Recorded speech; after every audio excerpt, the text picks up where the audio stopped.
अस्सलाम वालेकुम जी, सबसे आगे मैं बहुत खुशामदीद, मैं हूँ शिफा यूसुफ से और मैं हूँ वैस मंगलवाला। मेरी तरफ से भी आप सबको अस्सलाम वालेकुम। खुदा का शुक्र है कि उसने हमें आज की सुबह देखना नसीब फरमाई। क्या सुनाएंगी आज आप हमें? आज मैं एक छोटा सा किस्सा सुनाऊंगी। मैंने वैसे कहा तो ऐसे है कि जैसे आप बहुत बड़ी पाकिस्तान की जो है वो कोई किस्सा गो तो वैसे ये होता है, हम किस्से ही कर रहे हैं इधर खड़े होकर और उनसे हम फरमाइश कर रहे हैं। जी जी आज आप। लेकिन वैसे बड़े मैडम नूरजहां क्या सुनाएंगी मैडम? आज बस वो फलां चीज़ जो है वो वहाँ पर लिखी गई थी, फलां जगह उसकी सोच आई जहन में, बीज बोया गया वगैरह वगैरह। लेकिन नहीं, एक बड़े काम की बात मैं आपको सुनाने लगी हूँ। ये किस्सा जो है ये बानो कुद्सिया और अशफाक अहमद साहब का है। और वो ये है कि बानो कुद्सिया साहिबा जो हैं वो कहीं सौदा वौदा लेने जाती हैं और सौदे लेकर वापसी पे घर की तरफ जब वो रवां दवा होती हैं तो रास्ते में उनके एक बुज़ुर्ग होते हैं, वो उनसे मिलने चली जाती हैं। तो वो बुज़ुर्ग जो हैं उन्होंने थैले उठाए होते हैं ज़ाहिर सौदे के, बानो कुद्सिया साहिबा ने। तो वो जो बुज़ुर्ग हैं वो उनको कहते हैं कि ये तुमने क्या उठाया हुआ लिफाफे में? तो वो कहती हैं सौदा है, ख़रीद के आई हूँ। तो उनको कहते हैं कि अच्छा इसको जो है वो धो लिया करो, घर जाके सौदे को ना धो लिया करो। तो खैर वो सुनती हैं और वो हैरान हो जाती हैं और फिर वो घर चली जाती हैं। अब शाम को खाने वाने के बाद जब वो फारिग होती हैं, अशफाक साहब के साथ बैठती हैं, तो अशफाक साहब को कहती हैं कि इस तरह मैं वो हमारे उन बुजुर्ग की तरफ गई थी तो उन्होंने मुझे कहा कि सौदे को धो लिया करो। तो अशफाक साहब भी ज़रा सोच में पड़ गए कि ये क्या है। खैर कहा तो उन्होंने कुछ नहीं, लेकिन उन्होंने ये कहा कि अगले दिन हम चलेंगे उनसे मिलने, दोनों पूछने के लिए। हाँ, दोनों मिलने चलेंगे। तो खैर दोनों मिलने चले गए बुजुर्ग से। तो अब उन दोनों जब मिलने गए वहाँ पर बैठे तो उन्होंने कहा कि अशफाक साहब ने कहा कि आपने कहा था हुजूर के सौदे को धो लिया करो। तो अब ये हम सोच रहे थे, सारी रात हम ये सोचते रहे कि सौदे को कैसे धो लें, ये नमक मिर्च चीनी आटा वगैरह ये तो पानी से मतलब जुड़ जाएगा। तो फिर बुजुर्ग ने उनको बताया, उन्होंने कहा कि धोने से मुराद मैं ये अखज़ करता हूँ और तुम लोगों को भी ये समझाना चाह रहा हूँ कि जब कोई सौदा लेते हो और जाहिर है वो तुम लोगों ने हाथ में थैले पकड़े होते हैं, बाजार से गुजरते गुजरते आते हो सकता है कोई ऐसा शख्स जो गरीब हो, जो ना ले सकता हो, दुकान से निकलते हुए तुम्हें देख ले, वो सेटिस्फेक्शन देख ले तुम्हारे चेहरे पे या उस तरह से, तो जाहिर है उसका भी दिल होगा कि भाई वो भी ये चीज़ खरीद ले, बच्चों के लिए घर में खाना ले जाए। वो तो धोने से मुराद ये है कि उसी जैसा अपने लिए जो लेते हो उसी किस्म का थैला बना के किसी राह चलते जो पाक कर दिया करो। बिल्कुल इस तरह तुम्हारा जो सौदा है जो खाते पीते हो वो धुल जाएगा, साफ हो जाएगा। कहते हैं ना कि ज़कात जो है वो माल को पाक करती है। तो this is what he meant, concept बताया था, दिस इज व्हाट ही मेंट। तो ये तो मैंने भी बता दिया इसमें कि मैं भी, मेरे अंदर भी एक बुजुर्ग है जो कि इस तरह की बातचीत कर सकता है। लेकिन बड़ी काम की बात है, ये नहीं कह रहा हूँ कि ये बात सही नहीं है, लेकिन मैं ये कह रहा हूँ कि तो हम तो कहते हैं कि आप पे बुजुर्गी आ चुकी है। बस अब बुजुर्गी जो है वो इल्म और मर्तबे की होती है, उम्र की भी होती है, बाकी age is just a number. लेकिन फिर भी वो उम्र की भी होती है, बस फिर अल्लाह ही अल्लाह किया करो। Let's change the topic. मैं आपको मौसम की सूरत हाल से आगाह करता हूँ, उसके बाद फिर बात करते हैं स्टोरीज़ की। और चूँकि ये मामला जो है वो बुजुर्गी की तरफ जा रहा था तो इसीलिए इसको फ़ौरन बदल दिया जाए। अच्छा जी, अब आपको बताते हैं जी मौसम की सूरत हाल से आगाह करते हैं। पाकिस्तान के मुख्तलिफ शहरों में मौसम कैसा रहेगा। सबसे पहले जी इस्लामाबाद की बात करते हैं। इस्लामाबाद में कम से कम 6 डिग्री सेंटीग्रेड, ज़्यादा से ज़्यादा 17 डिग्री सेंटीग्रेड। सूरज चमक रहा है, क्या बारिश वारिश बंद हो गई इस्लामाबाद में? ये थोड़ा सा मजीद इसके ऊपर कुछ होना चाहिए, पूछूंगी मैं। हाँ कोई बात करें कुछ। आज मैं मिल रही हूँ, प्रोग्राम के बाद मीटिंग है मेरी सूरत से, तो मैं पता करके फिर आपको बताती हूँ। वाह, अब समझ आया मुझे कि आपका जो है ना वो कोविड के बाद दिमागी तवाज़ुन पे क्या असर हुआ है। अच्छा जी, तो 6 डिग्री सेंटीग्रेड कम से कम, ज़्यादा से ज़्यादा 17 था। लाहौर में है कम से कम 6, ज़्यादा से ज़्यादा 18 डिग्री सेंटीग्रेड। कराची में कम से कम 11, ज़्यादा से ज़्यादा होगा 22 डिग्री सेंटीग्रेड। यहाँ पर भी आपको सूरज चमकता हुआ नज़र आ रहा है। पेशावर में कम से कम 4, ज़्यादा से ज़्यादा 17 और कोयटा कम से कम -1 और ज़्यादा से ज़्यादा 11 डिग्री सेंटीग्रेड टेम्परेचर रिकॉर्ड किया जाएगा। यह है जी मौसम की सूरत हाल। अब आते हैं जी खबरों की तरफ। सबसे पहली खबर क्या है जी, बताइए। सबसे पहली खबर हम मरी से शामिल करेंगे अपने प्रोग्राम में और आवाम को बता दें कि जाहिर है जो मरी में सानिया पेश आया उसके बाद लोगों में बड़ा गुस्सा पाया जा रहा था उन होटल मालिकान की तरफ जो कि ओवर चार्जिंग कर रहे थे, बहुत ज़्यादा मुनाफा कमा रहे थे। तो उसके हवाले से बड़ा एक अहम पेशरफ्त हुई और वो ये हुई है कि मरी में शदीद बर्फ़बारी के बाद ट्रैफिक जैम और इमदाद न मिलने से 22 अमवात के बाद मौके पर मौजूद जो अफराद थे, ज़ाहिर दीगर जो लोग थे उन्होंने मुतादिद शिकायत की, जिसमें एक तो ये बड़ी मतलब सबसे टॉप ऑफ द लिस्ट थी कि भाई होटलों की जानिब से बहुत ज़्यादा किराया वसूल किया जा रहा था, हम वहाँ जा नहीं सकते थे, ज़ाहिर है इसकी वजह से लोगों को गाड़ियों में सोना पड़ा। अब रावलपिंडी की ज़िले इंतज़ामिया ने सयाहों से ज़्यादा चार्ज करने की जो शिकायत है उस पर मरी में 15 होटल जो हैं वो सील कर दिए हैं और कहा यह गया है कि ओवर चार्जिंग की शिकायत सोशल मीडिया और मरी कंट्रोल रूम में वसूल हुई थी। ऐसा नहीं है कि किसी ने शिकायत नहीं की, तो शिकायत भी लोगों ने की हैं और उसी की बुनियाद पर ये सील होने वाले जो होटल हैं, अब इनमें मतलब अगर हम आपको ये बताएं कि कुल्डाना रोड और अपर चीगा गली रोड और बैंक रोड, ये होटल इन रोड्स पर वाक़ थे। और दूसरी जानिब अगर हम आपको ये बताएं कि मरी में सयाहों से रकम जो मतलब बटोरने का जो ये सिलसिला था, ये उसका भी इस किस्म का भी एक मुलजिम, बिल्कुल वो करता क्या था, मदद, कार्रवाई देखें क्या क्या लोग कार्रवाइयाँ डालते हैं। साकिब अब्बासी उसका नाम था। हाँ, और वो साहब बर्फ फेंक कर सड़क पर सयाहों की मदद करने के बहाने से रकम ऐंठ रहे हैं। बेसिकली तो वो ऐसा मौका बना रहा है हाँ। कि ये रुके, ये आगे ना जा सके हाँ। और फिर ये किसी को ढूंढेंगे तो मैं आ जाऊंगा खिदमत खल्क करने के अज़म से और मैं पैसे चार्ज करूंगा। तो बेसिकली कार्रवाई करके उसके बाद जो है उसको भी पकड़ लिया। तो बिल्कुल सही किया, बड़ा जबरदस्त काम किया ये, और अब इनको छोड़ना नहीं है। अच्छा, ये मेरे दो सवाल थे। हाँ, अच्छा, एक तो ये कि सील होने के बाद क्या होगा, सील कितने दिन तक होंगे, बिल्कुल ऐसे, और उसके बाद क्या होगा। नंबर 1 तो ये थोड़ा बहुत जुर्माना करेंगे, चलो मिसाल थोड़ा बहुत जुर्माना ना करें, वो होगा यही ना जो मैं आपको सही जुर्माना करें। भाई चलो अगर 50,000 रुपए भी उस होटल पर जुर्माना कर दिया तो वो होटल जो एक कमरे का 50,000 रुपए ले रहे थे, उन्होंने तो कमा लिया जो कमाना था। तो इससे आगे कुछ चीज होनी चाहिए। नहीं, बड़ा ऐसा भारी जुर्माना हो कि ये हमेशा उनको याद रहे कि ये भी हुआ था। नंबर 2 क्वेश्चन नंबर 2 जो है वो ये है कि ये शिकायत जब मौसूल हुई तो उस वक्त ये जो सेल और ये सारे इदारे थे ये क्या कर रहे थे? मेरा ख्याल है ग्राउंड पर तो उस वक्त भी मौजूद थे, लेकिन हो सकता है वो जो कोल्डना रोड थी, अब क्योंकि कोल्डना रोड वाला जो एरिया है वो सबसे ज्यादा मुतासिर हुआ था, और वही है कि दरख्तों के गिर जाने की वजह से वो जा नहीं सके, आ नहीं सके। डर नहीं था खैर, लेकिन बहरहाल इंतजामिया का डर नहीं था। चाहिए कि उसी वक्त वो लोग जो कि उस होटल में नहीं अपना कमरा ले सक रहे ज्यादा पैसों की वजह से, उसी वक्त कार्रवाई हो और उसी वक्त उनको वो कमरा वहां पर दिलवाया जाए। बिल्कुल, ये जिस तरीके से होता है ना कि आपने कोई जुर्म किया है तो आपको उसी वक्त चालान करता है ना वो पुलिस वाला, आपने ट्रैफिक वायलेशन की या आपके घर पे पहुंच जाता है चालान, चलो ठीक है वो एक सिस्टम अलग है, लेकिन उसी वक्त पकड़ेगा, उसी वक्त चालान। वैसे मेरा तो मानना ये है कि अगर इबरत बनाना है ना, अगर इबरत बनाना है तो ये जुर्माने छोड़ दें। एक ही दफा इन जितने भी ये होटल हैं इन सबको आप करें बंद। हजारों होटल है मरी में, 4-10-12 के बंद हो जाने से कोई वहां पे बिजनेस को इफेक्ट नहीं पहुंचेगा। ये आप बंद करें ताकि औरों को भी नजर आ जाए कि भाई माफी के काबिल नहीं है, माफी के काबिल नहीं है। बिल्कुल, हम तो माफ कर देते हैं ना, हाँ, माफी के काबिल नहीं है वाले लोग हैं। लोग ये भी कह रहे हैं कि रिटर्न कर देने चाहिए, उन्होंने जो पैसे ओवरचार्ज किए हैं वो लोगों को रिटर्न करवाए जाए, तो अच्छा आइडिया है। लेकिन ये है कि मेरा तो ये है कि मानना कि आगे अगर आपने दोनों कर दें ना, रिटर्न भी कर दें और रिटर्न भी करवाएं, बिल्कुल, क्योंकि अमवात हुई हैं, ये कोई मजाक नहीं हुआ इधर। अगली खबर पर आते हैं और आपको बताते हैं कि जी भारत में अपनी मूंछों की वजह से मुअत्तल किया गया था एक पुलिस कांस्टेबल, और उसे अब अपने ओहदे पर बहाल कर दिया गया है। तो मुअत्तल क्यों किया? मैं आपको पूरी कहानी बताता हूँ। इस पुलिस कांस्टेबल का नाम है जी राकेश राणा, और पाकिस्तान में जो हुआ था ना गिरफ्तार भारतीय विंग कमांडर अभिनंदन, जिसको चाय वाय पिलाई थी, मुझे तो उसकी भी बड़ी थी, उसी जैसी मूछें रखी हुई थी इन्होंने राकेश ने, और राकेश को उस जैसी मूछें रखने की पादाश में मुअत्तल किया गया था। लेकिन अब मूछें साफ करवाने का हुक्म वापस लेकर राकेश को बहाल कर दिया गया है। राकेश राणा जो है वो मध्य प्रदेश पुलिस की जो मोटर ट्रांसपोर्ट विंग है वहां पर काम करते हैं और महकमे में एक स्पेशल डायरेक्टर जनरल के ड्राइवर हैं, और उनके अफसर ने राकेश को मूछें साफ करने का हुक्म दिया था, जिसे उन्होंने मानने से इनकार कर दिया। कहा भाई मैं ना मानूं, और फिर महकमे की जानिब से मूछें साफ ना कराने की पादाश में उन्हें मुअत्तल किया गया था। हुक्काम की जानिब से मंतक ये पेश की गई थी कि मूछों के साथ राकेश का चेहरा अच्छी तरह दिखाई नहीं देता, तो मुअत्तली के हुक्म पर फिर तनकीद हुई, उसके बाद एहलकार को बहाल किया गया।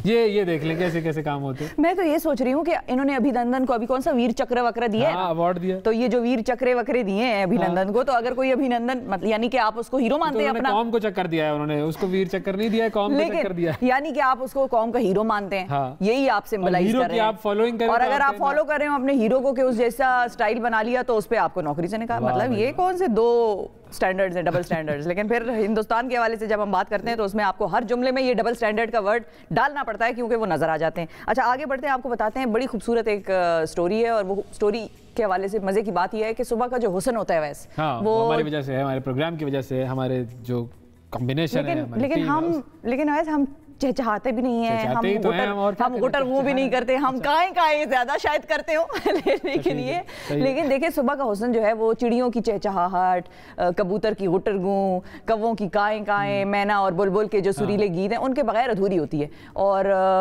कोयल की कू, पपीहे की जो हूक होती है, ये सारे वो वाले परिंदे हैं जिनकी आवाजें हम सुनते हैं और बड़ी डिफरेंट लगती हैं, और फिर आप ये भी सोचने पर मजबूर हो जाते हैं कि ये कौन बोल रहा है। यू वांट टू आइडेंटिफाई कि ये आवाज किसकी है, और कभी आप आइडेंटिफाई सही तरीके से करते हैं, हैं, कई नहीं कर सकते। लेकिन तो काएं सुन के कौन कहता है कि ये कोयल है या कौवा है? ये तो कौवा ही है।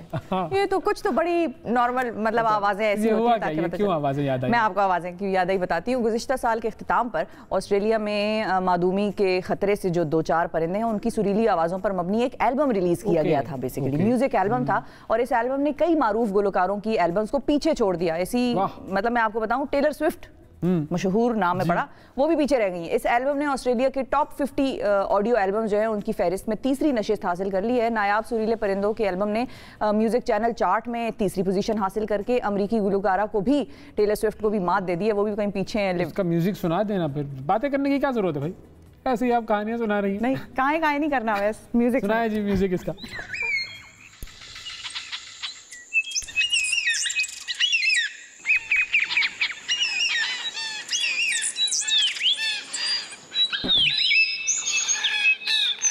ये बिक रहा है और तीसरे नंबर पे बिक रहा है। वाह, वैसे ये बात और टेलर स्विफ्ट से पहले बिक रहा है। सूदिंग इफेक्ट होता है जो नेचुरल साउंड्स हैं। देखिए पानी ना, जब आप म्यूजिक के ऊपर रिसर्च करते हैं तो आपको पता लगता है कि बहुत सारे ऐसे रॉक म्यूजिशियंस हैं जिनकी म्यूजिक के बाद जो है वो बेजान अंगेजी की कैफियत हो जाती है म्यूजिक की। इसी वजह से जो है वो बड़ी उसके ऊपर बात की जाती है कि म्यूजिक जो है वो क्यों मना किया जाता है और इस तरह की सारी चीज़ें जब आप पढ़ें तो आपको म्यूजिक की थ्योरी पता लगती है कि म्यूजिक जो है वो आपके माइंड पर, आपकी साइकोलॉजी पर किस तरीके से अफेक्ट करता है। और ये जो नेचुरल साउंड्स हैं ये आपको कामनेस की, सेरेनिटी की, सुकून की फीलिंग्स देती हैं। बिल्कुल ऐसा ही है। ये शायद इस वजह से इतना ऊपर आया है। बिल्कुल। या इवन आप देखें कहीं हवा चल रही हो, पत्तों के हिलने की आवाजें भी आपको जो आती हैं कान में, बिल्कुल, तो क्या ही बात है। खूबसूरत खूबसूरत। तो ये तो थी जी म्यूजिक की बात। अब जरा म्यूजिक के बाद हम जो है वो बॉक्सिंग की बात कर लें। कैसा जोड़ा मैंने म्यूजिक और बॉक्सिंग, वाह। एक तरफ सूदनेस, दूसरी तरफ जो है वो कूटनेस कूटे। अच्छा, बॉक्सिंग का एक मुकाबला है जी, आमिर खान बॉक्सर और ये इंग्लैंड में मुकाबला होगा। आमिर खान बॉक्सर, क्या रिकॉर्ड तोड़ा है नाज़रीन? कैल ब्रुक, बिल्कुल ये भी रिकॉर्ड है असल में, तो ये मैं आपको बताता हूँ क्या रिकॉर्ड है।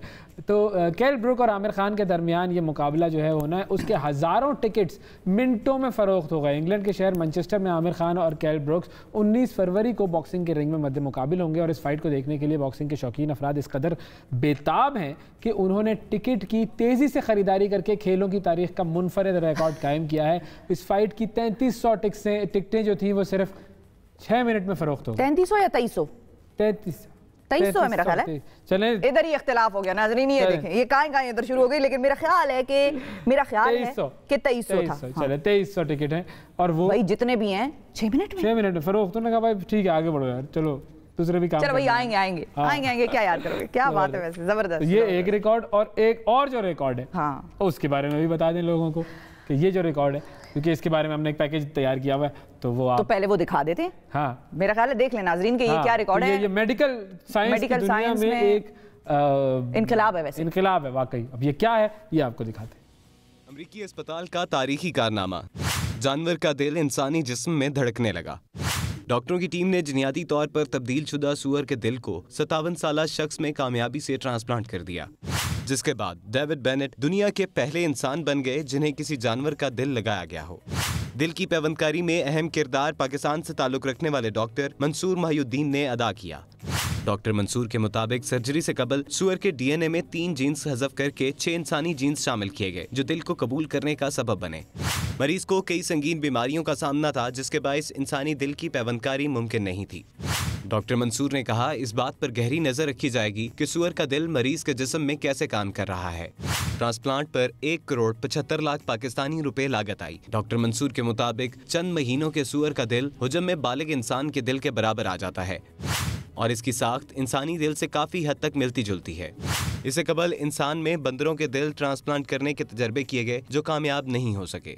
लाहौर के उसमें ये है जी ज़बरदस्त बेहतरीन। आप देखें कि ये जो डॉक्टर्स हैं पाकिस्तानी वो कितने हैं हमारे मुल्क में के डॉक्टर्स जो कि बाहर जाकर काम कर रहे हैं। क्या रिकॉर्ड वैसे बना रहे हैं, रिकॉर्ड्स बनाए कमाल। मतलब काबिलियत पे तो कोई आपको शक हो ही नहीं सकता। पाकिस्तान के doctors are one of the best. इसके ऊपर जो है वो वैसे डिस्कशन होगी कि भाई ये सही काम हुआ या नहीं हुआ और ये जो दिल इनको लगाया गया है खिंजीर का, उसके बाद ये कितने अरसे तक जिंदा रहेंगे, क्या होगा, और क्या फिर किसी और जानवर का भी दिल इस तरह लगाया जा सकता है। जो लोग जाहिर है अब कोई अगर मुसलमान मुसलमान है मिसाल के तौर पे और उसकी जान को खतरा है और उसने खुद को, वो डॉक्टर्स कह रहे हैं कि भाई आप लगवाएं, वो कहे कि भाई मैं खंजीर का नहीं लगाना चाहता, किसी और का लगा दो, किसी और जानवर का भी शॉपिंग कर लेना अपने हिसाब से, चॉइस कर ले भाई ये वाला लगा दें। लेकिन ये है जरूर कि एक्सपेरिमेंट तो फिलहाल इस पे हुआ और कामयाब हुआ, तो अब देखना होगा कि डॉक्टर्स आगे आने वाले दिनों में मजीद जानवरों के दिलों को एक्सपेरिमेंट करके इंसानों में लगाएंगे, तो अगर वो भी कामयाब हो गए तो फिर तो वैरायटी होगी भाई, फिर तो वैरायटी है बिल्कुल बिल्ली का। लेकिन ये है कि जबरदस्त काम है, हेड्स ऑफ, जबरदस्त। ये जो डॉक्टर साहब हैं इनसे हम राब्ता करते हैं और इनसे हम बात करने की कोशिश करते हैं, मुलाकात करवाएंगे, मुलाकात करवाते हैं भाई कि ये कमाल डॉक्टर्स है जी। अच्छा वक्फा लेते हैं, वक्फे के बाद दोबारा हाजिर होंगे, स्टे विद अस।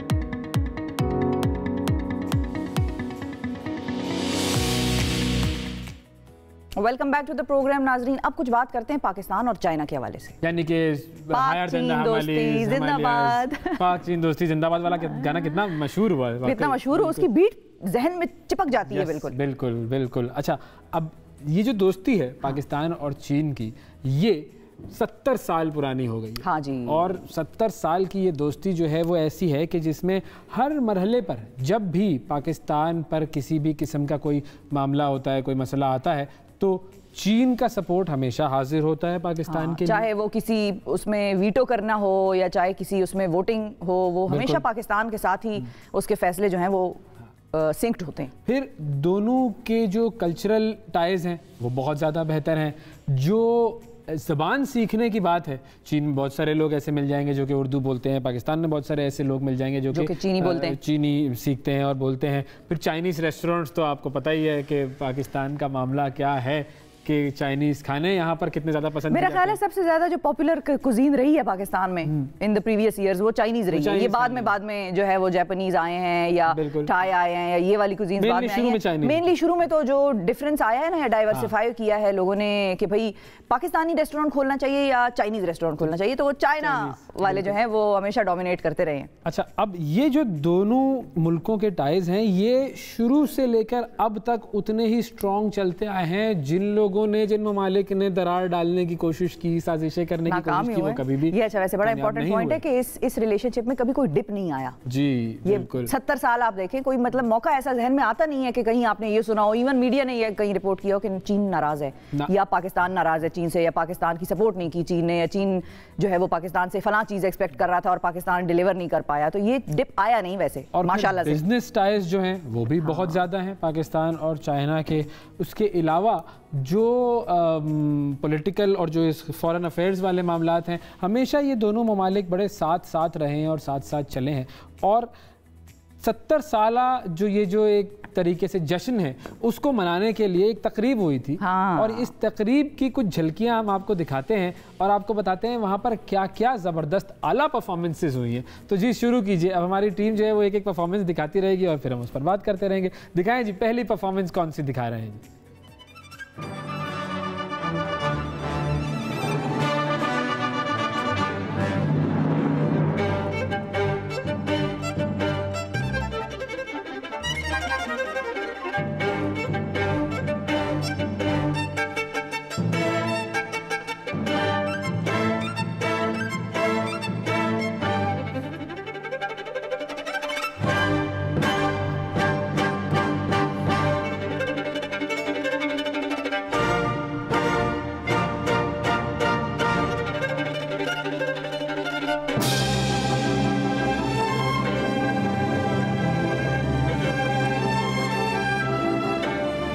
क्या बात है।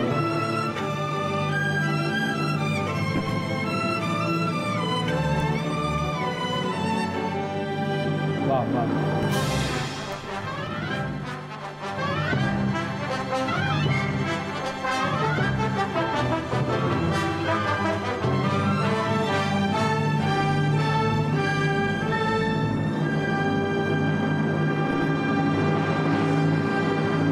क्या बात है वैसे, क्या जबरदस्त, वाह वाह वाह, क्या बात है वैसे। ऑर्केस्ट्रा की जो एक हारमोनी होती है वो बड़ी कमाल होती है, वो बड़ी कमाल होती है। एक दूसरे के साथ ऐसे सिंक्रोनाइज्ड होते हैं ये लोग वाकई।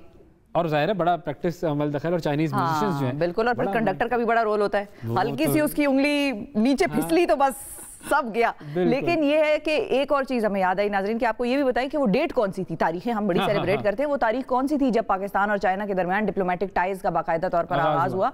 वो जो डिफाइनिंग मोमेंट था नाजरीन वो था जी 21 मई 1951 यानी कि 1951 में 21 मई को पाकिस्तान और चाइना के दरमियान बाकायदा तौर पर डिप्लोमेटिक टाइज का जो है आगाज हुआ। और ये जो कहते हैं ना ऑल वेदर फ्रेंड, उसके बाद तो फिर वो ऑल वेदर फ्रेंडशिप ही रही है, मतलब सर्दी हो, गर्मी हो, खिजा हो, बहार हो, दोनों के हाथ हमेशा हाथ में थे, हाथ में हाथ वो वाला जो है। बड़े लोगों को जलन भी है, अल्लाह बड़े ममालिक को जलन भी है इससे। हाँ, अच्छा एक और परफॉर्मेंस आपको दिखाते हैं। ये एक बड़ा खूबसूरत गीत है, पाकिस्तानी गीत है, और ये एक चाइनीज जो फनकारा हैं वो गा रही हैं। वो क्या कमाल गा रही हैं, आप सुने और मजा ना आया तो पैसे वापस, तो पैसे वापस। बिल्कुल सुनवाइए जी।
कैसा, एक तो गाया कैसा और फिर अब ये जो कथक जो थी ये क्या जबरदस्त, और घुंघरू पहने हुए और बाकायदा हर चीज़ को वो फॉलो किया हुआ उन्होंने। हर चीज़ पूरा अटायर वैसे का जैसे पाकिस्तानियों का होता है। और एक चीज़ और आपको बताएं नाजरीन कि ये जो कल्चरल एक्सचेंजेस हैं ये ममालिक के साथ होने चाहिए, पाकिस्तान के भी और ममालिक के साथ भी। लेकिन चाइना की अगर हम बात करें तो इसलिए बहुत ज़्यादा हमें अपने कल्चर में उनका रंग और उनके कल्चर में हमारे रंग नज़र आते हैं, क्योंकि 28,000 अगर आपको मैं नंबर दूँ, करंटली पाकिस्तान के 28,000 स्टूडेंट्स जो हैं वो चाइना में पढ़ रहे हैं। तो जाहिर है वो अपना कल्चर साथ लेके गए हैं, और जब वो कल्चर साथ लेके गए हैं तो उनकी जो है जिसको कहते हैं कि मानूस भी वो हुए हैं हमारे म्यूजिक से, हमारे डांस स्टाइल से, और फिर बाकी तो आपने देखा कि अभी एक और आपको बताता हूं, आप बूहे बारियां से भी आगे निकले। ये तो बारियां लगी हुई हैं लोगों की, क्या परफॉर्मेंस कर रहे हैं। अब ये तो आपने पंजाब का जो है वो रक्स गाना सुन लिया, फिर उसके बाद आपने जो है वो कथक देख लिया। अब जरा बलोचिस्तान का जो कल्चर है वो देखें कि वो चीनियों ने किस तरीके से उसको परफॉर्म किया। ये दिखाएं जी।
ये देखें जी कैसा है ना कमाल, आया वैसे, वाकई बड़ा मजा आया। सही। अच्छा, अब ये जो सारी परफॉर्मेंसेस थी, एक बड़ी खूबसूरत तकरीब थी और इस तकरीब का हवाला हमने सोचा कि आपके सामने पेश करते रहें। और भी कोई परफॉर्मेंस रह गई है तो वो भी ज़रा दिखा दें हमें, ताकि ये कथक वाली हमने देखी परफॉर्मेंस, बिल्कुल ये हो गई। देख ली हमने। इसके अलावा हमने बुहबारियाँ देख लिया, इसके अलावा हमने जो है वो ये बलोची भी देख लिया मामला, और इसके अलावा जो है वो जो भी परफॉर्मेंसेस थी वो अब हम जब आइंदा तकरीब होगी तो वहाँ खुद जाकर देखेंगे। बिल्कुल, इंशाल्लाह। ओके, तो वक्फा लेते हैं, वक्फे के बाद दोबारा हाजिर होंगे। स्टे विद अस।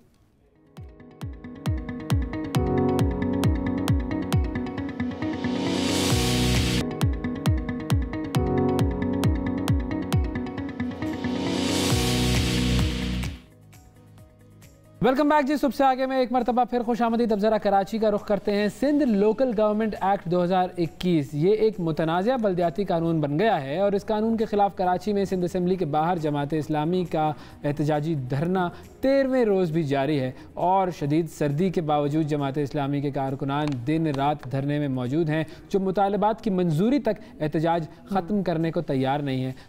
गुज़िश्ता शायद दो दिन पहले या 3 दिन पहले मेरा ख्याल है सूबाई वज़ीर बल्दियात नासिर शाह की क़यादत में पीपल्स पार्टी के वफ़द ने धरने का दौरा किया था और मुलाकात के बाद जमात इस्लामी और पीपल्स पार्टी ने मुज़ाकरात के लिए अपनी अपनी कमेटियों का भी ऐलान किया था, लेकिन क्या कोई मुज़ाकरात हुए, और अगर नहीं हुए तो इसकी वजह क्या है? जमात इस्लामी का यह एहतजाजी धरना कब तक जारी रहेगा, इस हवाले से हम बात करेंगे। और सिंध असम्बली के बाहर एहतजाजी धरने की क़यादत कर रहे हैं जमात इस्लामी कराची के अमीर जनाब हाफिज़ नईमुर रहमान साहब। अस्सलाम वालेकुम हाफिज़ साहब। वालेकुम अस्सलाम व रहमतुल्लाहि व बरकातुहू। हाफिज़ साहब, बहुत शुक्रिया प्रोग्राम में वक्त देने के लिए। सबसे पहले तो अगर आप हमें थोड़ा सा ये गाइड कर सकें कि ये जो धरना है उसकी इस वक्त पोजीशन क्या है, क्योंकि जो नासिर शाह साहब आए थे और जो वफ्द जो पीपल्स पार्टी का आया था, बात तो ये हुई थी कि अब कुछ मुज़ाकरात होंगे। देखें, ये आज से यानी 2 दिन बीच से निकाल दीजिए, तो आए थे 3 दिन पहले और इन्होंने हमसे कहा था कि आप अपना धरना मौखर कर दें, अभी आप चले जाएं, अगर हम आपकी बातें नहीं माने तो आप दोबारा आ जाइएगा, और इस तरह से है। और यूँ तो मैंने उनसे कहा था कि देखें, धरना हम किसी इसलिए नहीं बैठे हुए कि आप आएँ, जैसे भूख हड़ताली कैंप में होता है, पानी पिलाएं और हम चले जाएं।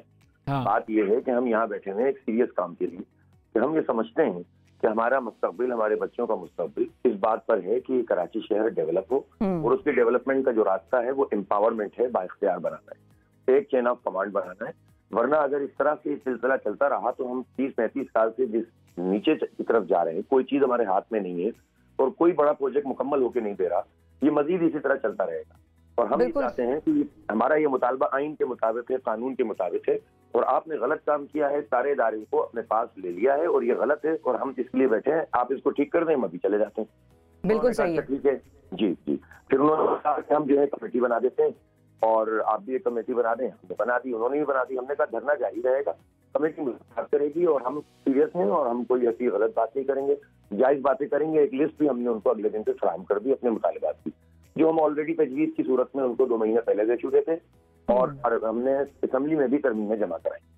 अब उसके बाद से लेकर अब तक उन्होंने हमसे जाहिर है कि कोई राब्ता नहीं किया है, और बल्कि इनके कुछ वज़रा की तरफ से बयानबाजियाँ हो रही हैं जो मेरा ख्याल है कि मुनासिब बात भी नहीं है। एक तरफ कमेटी का ऐलान भी करें और दूसरी तरफ जो है वो बयानबाजी भी करें, तो मुनासिब है। खैर, उनका कंडक्ट है, वो चाहें वो जो भी करें। हम तो यहाँ धरना दिए बैठे हुए हैं और अल्हम्दुलिल्लाह दिन भर में आप देखें कि कितने वफूद आते हैं, ख़वातीन इतनी बड़ी तादाद में आती हैं, वकला आते हैं, फंसे हुए लोग आते हैं। फिर शाम में तो एक ज़बरदस्त किस्म का जो है ना वो हमारा क्रिकेट, फुटबॉल और जो है वो बॉक्सिंग और ये सब भी चलता है, एहतजाज भी चलता है, भी हो रहे हैं, अदालतें भी लग रही हैं, सब चल रहा है। बिल्कुल सही है। तो हाफिज साहब ये बताएं कि वहाँ की जो अपोजिशन जमातें हैं, मिसाल के तौर पे जो सबसे बड़ी जमात वहाँ की है अपोजिशन की, वो तहरीक इंसाफ है, उनका क्या मौक़िफ़ है आप लोगों के धरने पर, और उनकी तरफ से कोई सपोर्ट या इस किस्म का सिलसिला है जो आप लोगों को धरने के हवाले से कहा हो कि हम भी आपके साथ हैं, या कोई शिरकत? देखें, जहाँ तक इसका ताल्लुक है, हर पार्टी को इख्तियार हासिल है कि वो जिस तरह से चाहे मौक़िफ़ दे। मौक़िफ़ की हद तक इस बिल के हवाले से जितनी भी अपोजिशन जमाते हैं उन सबका एक ही मौक़िफ़ है कि ये बिल वापस होना चाहिए। यहाँ तक तो बात दुरुस्त है। और मैंने अली मादिल शेख साहब को सुना है कि उन्होंने जमात इस्लामी के धरने की मुकम्मल हिमायत की है, तो मैं उनका शुक्रिया अदा करता हूँ।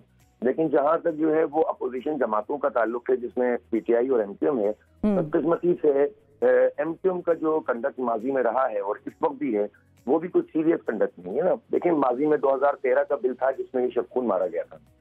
2013 में जब ये बिल आया तो उस वक्त एमपीएम को चाहिए था कि उस वक्त तो पूरा शहर इनके कंट्रोल में था, वो इतना बड़ा एहतजाज करते कि ये वापस लेने से मजबूर हो जाते। उन्होंने एहतजाज भी नहीं किया, बल्कि हुकूमत में भी शामिल रहे और 1-1.5 साल तक मजीद हुकूमत में रहे। बिल्कुल। और ये बिल हम पर इम्पोज हो गया, जिसमें हमारे बहुत सारे इख्तियारात चले गए, बहुत सारे इदारे उन्होंने निकाल लिए जो पहले डिवॉल्व हो गए थे, और खुद इसका नुकसान एमपीएम के मेयर को हुआ ना, तो वो बाइख्तियार नहीं था, वो रोते रहे, लेकिन कोई पूछे ना कि भाई आपने तो उनकी मदद की, आप तो उनके साथ हुकूमत में शामिल थे। अब इस वक्त भी कोई सीरियस एहतजाज आज तक उन्होंने नहीं किया, और सिर्फ ऑल पार्टी कॉन्फ्रेंस है, स्टेक होल्डर वो हैं, प्रेस कॉन्फ्रेंस है। तो अपोजिशन का रोल ये नहीं होता कि वो हुकूमत को सिर्फ बयानबाजी तक रखे और उनको फैसिलिटेट करे, इसलिए हमने अवामी अपोजिशन का किरदार अदा किया है, और हमने बड़े बड़े कराची बचाओ मार्च भी किया, धरने भी किए, और अब हम सिंध असेंबली पर बैठ गए। और मैं एक और बात बताऊं आपको, ये जो असेंबली का धरना है ना, अब ये मरकज है। अब 3 दिन से हम शहर में रैलियां निकालते हैं, मुख्तलिफ मकामात पे धरने देते हैं चौकों और चौराहों के ऊपर, और फिर रैलियों की सूरत में यहाँ पर आते हैं। इस दायरे को मजीद एक्सटेंड करने जा रहे हैं, हम मार्च करेंगे इस धरने से निकलकर। इसी तरह हम जो है वो सीएम हाउस का भी ऑप्शन रखते हैं। तो हम इस प्रेशर को जो है जो हुकूमत पे है, और ये हमारी जात के लिए नहीं, हम अभी देखें कोई इंतखाब तो नहीं हो रहा ना, बिल्कुल सही, नईमुर रहमान को या जमात इस्लामी को एम्पावर करो, मैं कह रहा हूँ कराची के आवाम को करो आइन के मुताबिक, कराची को वापस कर दो। तो अब नहीं भाई, ये जो आपका जो धरना है और जो इसके अंदर एहतजाज भी होगा और मार्च भी होगा, ये सारे जो मामलात हैं वो कब तक जारी रहेंगे? क्योंकि सिंध हुकूमत अगर वो कानून लेकर आई है तो उनका तो जाहिर है इसमें कोई इंटरेस्ट नहीं होगा कि वो इस कानून को वापस करें या उसके अंदर तब्दील करें, क्योंकि फ़ायदा उनका उसी कानून में है। वो न गुफ्तगू से न वो शायरी से जाएगा, असा उठाओ कि फिरौन इसी से जाएगा। ये है मेरे भाई कि जो मतलब अगर आप उनको इनके हाल पे छोड़ देंगे, जिस तरह 30-35 साल तक छोड़ा रहा है, तो हमारा यही हाल होता रहेगा। और अगर हम आवाम के तर्जुमान बनेंगे और लोगों को अपनी पुश पर लाएंगे, तो पीपल्स पार्टी का कोई भी इसको वापस लेने के लिए मजबूर होगा। मैं समझता हूँ कि इस वक्त हमारी इस्तकामत के नतीजे में हमने बरसातें गुजारी हैं इस धरने में। जी बिल्कुल बिल्कुल, सख्त सर्दी बरसात, बिल्कुल आपने देखा होगा कि किस तरह लोगों ने इस्तकामत का मुजाहरा किया। तो अब ये जो चीज है ना, अब ये पीपल्स पार्टी के वुज़रा के लिए जो है ना एक तोहमत बन जाएगी। हर आदमी इनसे सवाल करेगा, ये जहाँ जाएंगे लोग पूछेंगे कि धरने का क्या हुआ। तो ये धरना इनके ऊपर ऐसा चिपक जाएगा कि इनको पीछे हटना पड़ेगा इंशाअल्लाह। बिल्कुल ठीक है जी, बहुत शुक्रिया अदा करेंगे हाफिज़ साहब, आपने वक्त निकाला। और आवाम को एम्पावर होने की ज़रूरत है नाजरीन, क्योंकि आवाम ही है जिसके वोट मांगने के लिए सियासतदान हल्के में जाते हैं। तो अगर आवाम एम्पावर्ड नहीं होगी तो फिर सियासतदान एम्पावर्ड होगा, और अगर सियासतदान एम्पावर्ड होगा तो फिर आवाम हमेशा कमज़ोर ही रह जाएगी। एक वक्फा लेते हैं, वक्फे के बाद आपकी खिदमत में दोबारा हाजिर होंगे। तो बात करेंगे पाकिस्तान के एक्सपोर्ट्स की। तहरीक इंसाफ की हुकूमत कहती है हमने नए एक्सपोर्ट्स जो हैं वो पाकिस्तान की ऐसी मार्केट्स टैप की हैं जहाँ पर नए एक्सपोर्ट्स होंगे। तो आप पूछेंगे उनसे कि क्या हुई मईशत की सूरत हाल, और अब आने वाले दिनों में महंगाई का क्या रुझान होगा। एक वक्फे के बाद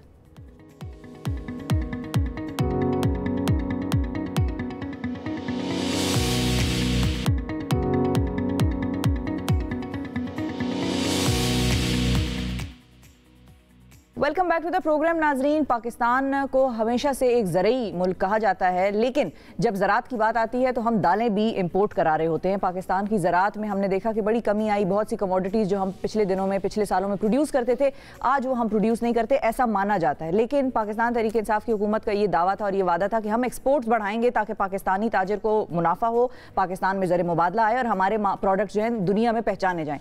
तो कितने एक्सपोर्ट्स बढ़े पाकिस्तान तहरीक इंसाफ की हुकूमत में, और कौन सी नई ऐसी सेक्टर्स हैं जिनको टैप किया गया, जिनको माजी में पाकिस्तान से एक्सपोर्ट नहीं किया जा रहा था? ये हमारा मुद्दा है आज, इस पर हम बात करेंगे। हमारे साथ पार्लिमानी सेक्रेटरी बराए तिजारत आलिया हमजा साहिबा मौजूद हैं, MNA है पाकिस्तान तहरीक इंसाफ की। अस्सलाम वालेकुम।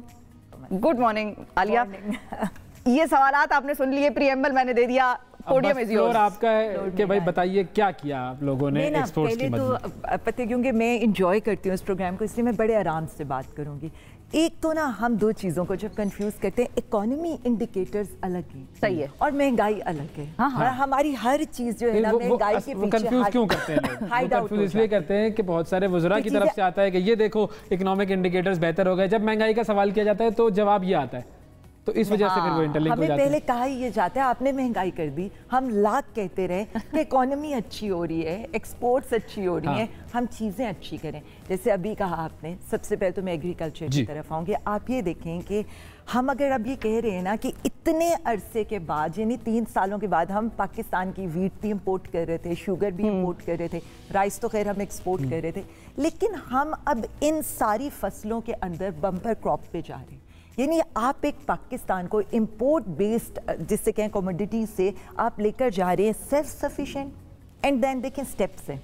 आपने पहले मुल्क को सेल्फ सफिशिएंट कर दिया, उसके बाद आप एक्सपोर्ट पे जाएंगे। सही है। यानी पहले आप राइस पे सेल्फ सफिशिएंट करके अब हम राइस एक्सपोर्ट। नहीं, लेकिन हम फिर वीट भी तो एक्सपोर्ट करते रहे हैं, फिर जब एक्सपोर्ट कर देते हैं बम्पर क्रॉप के इधर बाद shortage फिर हो हमें जाती अंदाजा है। होता है कि अरे तो शॉर्टेज हो गई। मैं आपको जो बता दूं, calculation, उधर mismanagement। अब मैं उसकी जो बिल्कुल ये बता दूं, किसान ने ना आपका बिल्कुल मतलब उसने हाथ खड़े कर दिए थे। उसको फसलों पे आप देखें, आप गन्ने के ऊपर 130 रुपया दे रहे हैं, वो भी रो रो के उसको दे रहे हैं। अब उसको 300 रुपया मिल रहा है तो वो गन्ना उगाएगा। सही, आप इसी तरह गंदुम का आप ये देख लें कि आपने, मैं ये नहीं कहती किसी की हुकूमत की भी बात छोड़ दें, 10 सालों में आपने 1300 रुपए से आगे 1 रुपया नहीं बढ़ाया, अब हम 1850 रुपए दे रहे हैं। तो ये चीज़ें हैं, इनकरेज करिए। जब ये बात होती है ना 1100 अरब की हमने जो रूरल इकोनॉमी में इंजेक्ट किया है, हम इसलिए कहते हैं अब आपको ये इसके रिजल्ट्स अगले 2 सालों में मिलेंगे। अच्छा, यानी इस दफ़ा अगर हम कहेंगे कि हमें शुगर इंशाल्लाह इंपोर्ट नहीं करनी पड़ेगी, यहाँ हम ये कहेंगे कि वीट हमें पिछले सालों की बनिस्बत आधी इंपोर्ट करनी पड़ेगी। अच्छा। सो ये चीज़ें वो चीज़ें जो टाइम टेकन है।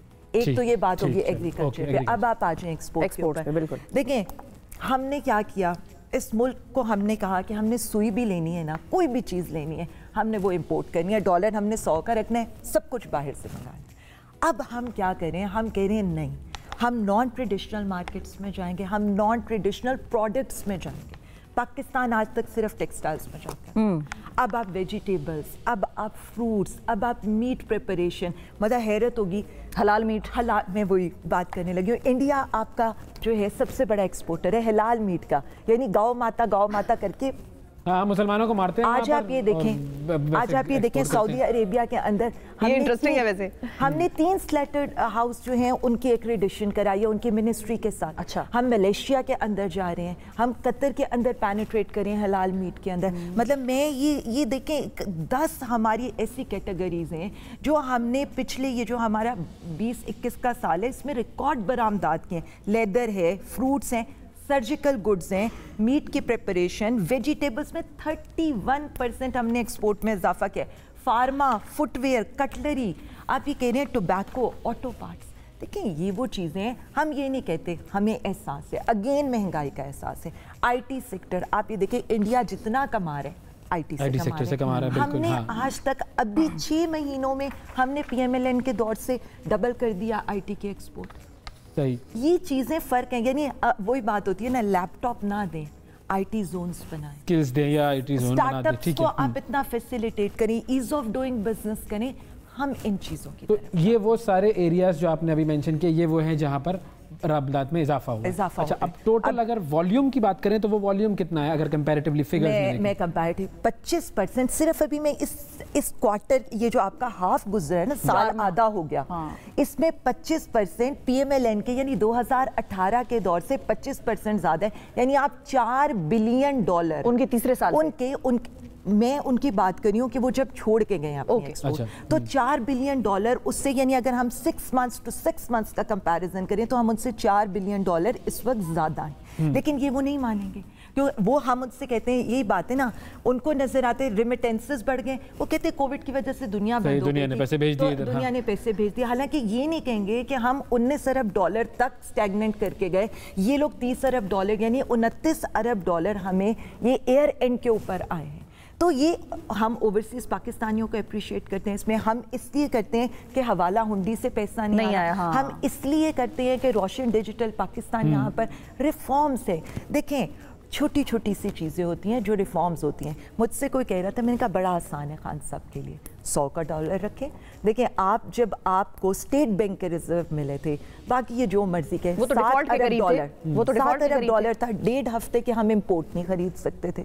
तो अब उसी स्टेट बैंक के अंदर इस वक्त जो कल तक का डेटा था वो आपके 17.8 बिलियन डॉलर है। अच्छा। यानी 10 बिलियन डॉलर का हमारे पास कुशन है। हम क्या करें, झोंक देते हैं हम उसे, हम बिजली की प्राइसेस को फ्रीज कर देते हैं, हम LNG झोंक देते हैं, जाएं जी यूज़ करें जिसने करनी है, हम ये सारी चीज़ें कर देते हैं। बट अगेन जब खान साहब की बात करते हैं वो रिफॉर्म्स में जा रहे तकलीफ दे हैं, लेकिन वो तकलीफ आवाम तो बर्दाश्त कर रही है, 2 साल बाद आपको ना बर्दाश्त करनी पड़ जाए वो तकलीफ। देखिए मेरी एक बात सुने, वही वाली बात है, वो अगले इलेक्शन का नहीं सोचते, वो अगले आप ये देखें वो भी करते, वो IPP से सौदे करते, वो मतलब मैं जब ये बात करती हूँ ना महंगे बिजली घर, वो क्यों डैम्स की तरफ जा रहे हैं? डैम्स हमारे ड्यूरेशन में तो नहीं पूरे होंगे। हाँ, वो क्यों जा रहे हैं कि एनर्जी जो आपका शिफ्ट है वो टोटल आपका विंड एनर्जी पर हो जाना चाहिए, पानी से बननी चाहिए। सारे लॉन्ग टर्म प्लान है। अभी तो हम फर्नेस ऑयल इंपोर्ट कर रहे हैं, इतना इंपोर्ट कर रहे हैं जिसकी इंतहा नहीं है। और ये अब मैं इंपोर्ट की भी आपको बता दूं, अब मैं जब इंपोर्ट को देख रही थी, मैं इसलिए कह रही हूं ना कि इट्स अ डिबेट, जब हम डिबेट करते हैं तो आवाम को सीखने को मिलता है।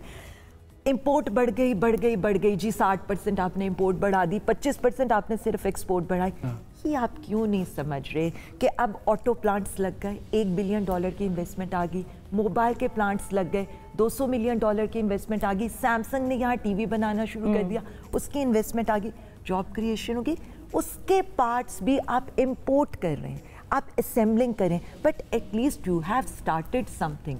मतलब मैं ये कह रही हूँ, हम ट्रैक्टर एक्सपोर्ट करने लग पड़े हैं, रक्षा हम इथियोपिया को एक्सपोर्ट करने लगे हैं। देखें चाहे इट्स अ क्वांटिटी ऑफ 1000 5,000, लेकिन आपने कहीं वो बारिश का पहला कतरा तो आप बन रहे हैं ना। बिल्कुल सही। आप अब ये देखिए, अब मोबाइल आपकी इतनी बड़ी पाकिस्तान की मार्केट है। हमें कंपैरिजन करे थे 2017 में हम 1 लाख मोबाइल लोकल मैन्युफैक्चर करते थे, ठीक है, और अब हम 1,17,00,000 लोकली मैन्युफैक्चर कर रहे हैं। आपको ये मानेगा? अब मतलब वो चीज़ आप ये this is the true picture of नया पाकिस्तान, कि हम कहते हैं जॉब क्रिएशन हो, हम कहते हैं इंडस्ट्रियलाइजेशन हो, हम कहते हैं बाहर से वो चीज़ें आए, वो इंपोर्ट आए, जो इंपोर्ट आगे आपकी रॉ मटेरियल की फॉर्म में आए, इंटरमीडिएट की फॉर्म में आए, जिससे आप एक्सपोर्ट कर सके। हम कहते हैं हम वैल्यू एडिशन ऑफ एक्सपोर्ट में जाए। आप ये देखें, आप और बांग्लादेश हम कंपैरिजन करते हैं जी, बांग्लादेश आगे निकल गया। रीज़न क्या था? हम धागा बेचते रह गए, हम कॉटन उन्होंने कपड़ा बना लिया, वो वैल्यू एडिशन में चले गए, गारमेंट्स में चले गए। अब हम जाके कह रहे हैं, अब ये देखें कि उस दिन कोई मुझे कह रहा जी आप लाइव एनिमल्स की खोल दें एक्सपोर्ट। लाइव एनिमल के एक्सपोर्ट की बजाय मैं उसके पार्ट्स का करना शुरू करती हूँ, मैं उसकी खाल। हम एक काम ये करते हैं कि इसको थोड़ा मजीद डिटेल में डिस्कस करते हैं, एक न्यूज़ ब्रेक लेते हैं, ब्रेक के बाद वापस आएंगे तो मजीद आपसे बात करेंगे। मिलते हैं ब्रेक के बाद।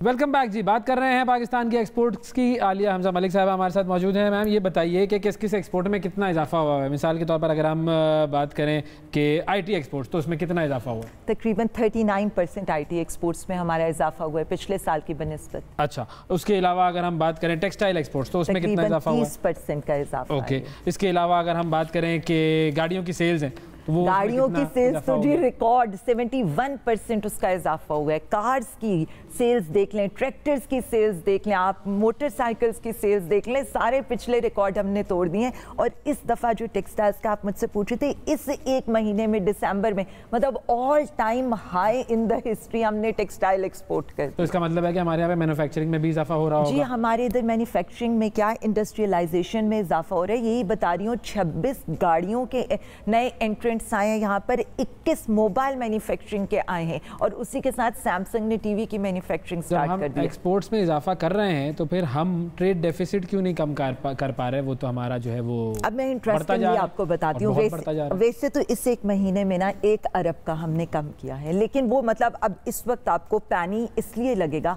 हमारा जो विजन है ना, हमारा विजन ये नहीं है, हमारा विजन ये है कि रॉ मटेरियल लें, इंटरमीडिएट मटेरियल लें, उसको लाएं, यहाँ पर बनाएं और वैल्यू ऐड करके एक्सपोर्ट करें। One thing is this.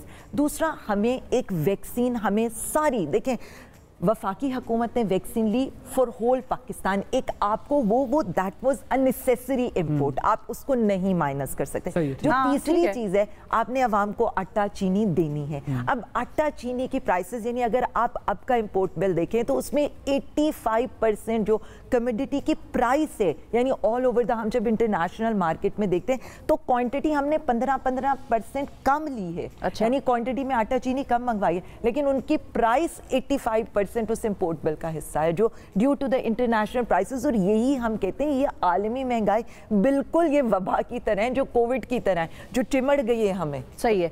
तो अब अगर हम ये बात करें कि एक तरफ आपने कहा ये सब चीज़ें हो रही हैं, बेहतरी आई है और इकोनॉमिक जो है हमारा इस्तेहकाम आया, स्टेबिलिटी आई है, तो मुल्क का एक तरफ इकोनॉमिक इस्तेहकाम और दूसरी तरफ एक आम आदमी का इकोनॉमिक इस्तेहकाम, तो वोट आपको किस पर पड़ेगा? क्या आवाम आपको मुल्क के इस्तेहकाम को देखकर वोट देंगे या अपने इस्तेहकाम को देखकर वोट देंगे?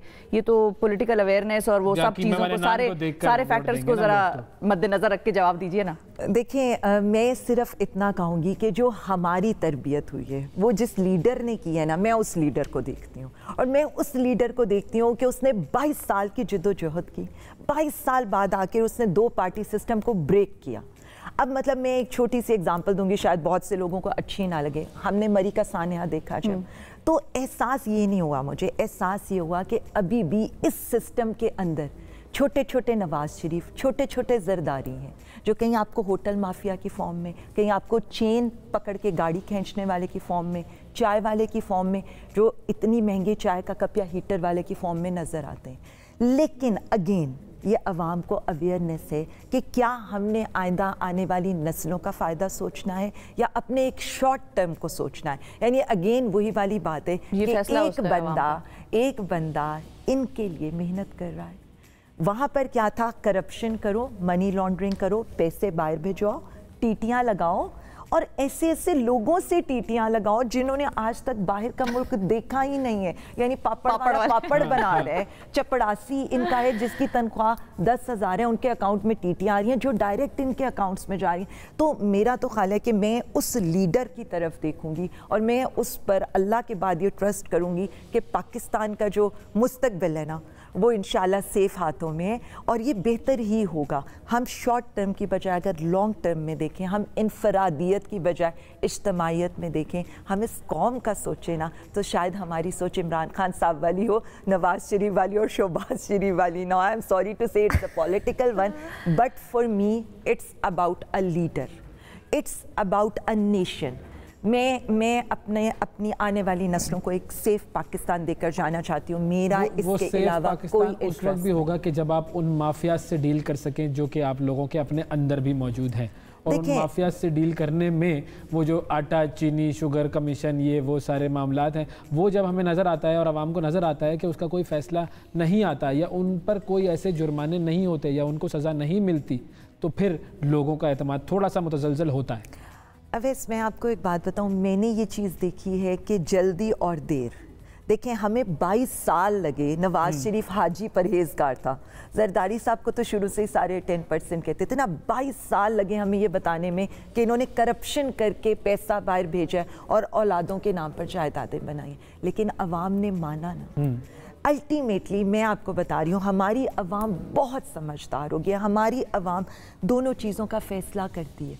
ये जो कीमे वाले नान और बिरयानी थी ना, देखें इसका वक्त भी गुजरेगा और ये भी आएगा कि नहीं, अब नहीं, अब और ये बर्दाश्त नहीं करना। और अगेन वही वाली बात है, जब आप अवाम को तालीम से दूर रखें, जब आप अवाम को शऊर से दूर रखें, तो अब ये जो खान साहब ने मुहिम शुरू की है ना, वो शऊर देने की। देखिए आज स्कॉलरशिप्स कितनी दी हैं वैसे आप लोगों ने? ये ख्याल आ गया मुझे वैसे ही, तालीम की स्कॉलरशिप्स पंजाब में जो चल रही हैं। तालीम की स्कॉलरशिप्स मेरा तो मुझे इसके पास, मेरे पास अच्छा नंबर नहीं है, इसलिए मैं इस पर कोई कमेंट नहीं करूंगी, बट मुझे ये पता है कि HEC is doing a great work. वो वाला काम नहीं हो रहा कि आप अपने बंदे इदारों में रखो और उसके बाद उन इदारों को कोर तक करप्ट कर दो। अब वो काम हो रहा है कि नहीं, रिफॉर्म्स करनी है, लॉन्ग टर्म करनी है, reforms take time, prosper Pakistan take time. बस ये है कि आवाम में शऊर हो, और अल्लाह जेब करे में कि- कुछ खरीदने के लिए पैसे हों, ये दोनों चीज़ें हों तो फिर आप देखें अवाम बिल्कुल। फिर समझदार है, उसे पता है कि उसने क्या करना है। और अवाम को वाकई बहुत सारी चीज़ें पता होती हैं, लेकिन अवाम भी बहुत मरतबा, और ये मतलब हम भी अपना अवाम में फायदा सोच शामिल के हैं, बस हम अपना मुल्क को पीछे रख छोटा देते हैं। फ़ायदा सोचकर ये कर जाते हैं कि भाई फिर मुल्क के बारे में हम बाद में सोचते हैं, अपने बारे में पहले सोच रहे होते हैं, जो कि नहीं होना चाहिए। बहुत शुक्रिया अदा करेंगे आलिया साहिबा, वक्त दिया आपने। वक्फा लेते हैं, वक्फे के बाद दोबारा हाजिर होते हैं।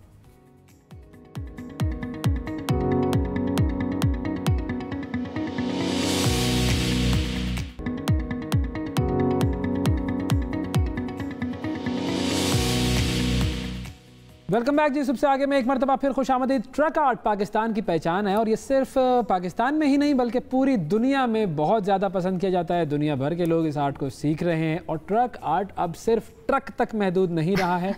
दीवारों, कपड़ों, आराइशी अशिया के बाद अब ट्रक आर्ट से मुज़य्यन खूबसूरत जूते भी बड़े पसंद किए जा रहे हैं। कराची से ताल्लुक़ रखने वाले ट्रक आर्टिस्ट हैं हैदर अली। उन्होंने जूतों पर ट्रक आर्ट के शाहकार बनाए हैं और पिछले 25 सालों से वो इस काम से वाबस्ता हैं। ट्रक आर्टिस्ट हैदर अली इस वक्त हमारे साथ मौजूद हैं, उनसे बात करते हैं। अस्सलाम वालेकुम हैदर। जी वालेकुम अस्सलाम, क्या हाल है आपके? बिल्कुल ठीक है। तो भाई बहुत शुक्रिया, आपने हमारे प्रोग्राम के लिए वक्त निकाला। बड़े मसरूफ़ आप ट्रक आर्टिस्ट हैं, लेकिन जो आपको इस वक्त जो शोहरत मिली हुई है वो तो वो जूते आपने जो कमाल के ये ट्रक आर्ट उसके ऊपर बना दिया। ये आइडिया कहाँ से आया भाई? ये किसने आपको उकसाया कि जूतों पर भी ट्रक आर्ट बनाया जाए? देखें, आइडिया वगैरह तो सबसे पहले मैं ये बताऊंगा ना कि मैं आर्टिस्ट तो आपने बहुत देखे हैं और बहुत अब पाकिस्तान में मिलते हैं, लेकिन मैं वाहिद वो ट्रक आर्टिस्ट हूँ जो बॉर्न ट्रक आर्टिस्ट है। मैं आर्टिस्ट नहीं हूँ, बॉर्न ट्रक आर्टिस्ट हूँ। मैं उसी इलाके में पैदा हुआ जब उसी जहाँ चारों तरफ ट्रक होते थे, बीच में हमारी वो थी। तो आइडियाज़ तो बचपन से ही ज़ाहिर बात है इस काम से वाबस्ता हैं, तो आइडियाज़ तो आते जाते रहते हैं। तो ये मेरे क्लाइंट थे, उन्होंने शूज़ ला के दिए मुझे, तो मैंने सोचा कि ये अच्छा एक आइडिया रहेगा, क्योंकि खुसे और पिशावरी चप्पलें तो हम पेंट करते रहते हैं, हमारे कल्चर का वो हिस्सा है। लेकिन स्नीकर्स ऐसी चीज़ है जो पूरी दुनिया के लोग पहनते हैं। इस पर अगर हम अपने ट्रक आर्ट के कलर लगाएंगे तो हमारे पाकिस्तान के रंग पूरी दुनिया में बिखर जाएंगे। तो ये कहाँ से रिस्पॉन्स आया और क्या क्या रिस्पॉन्स आया आपको? और ये भी बताइए कि पेंट कर दिया। ये भी बताइए कि इसका आपके पास क्या ऑर्डर आया, कैसे आपकी बातचीत हुई कि भाई ये बनाना है, ये जूते हैं और इतने आपने तैयार करके हमें देने हैं?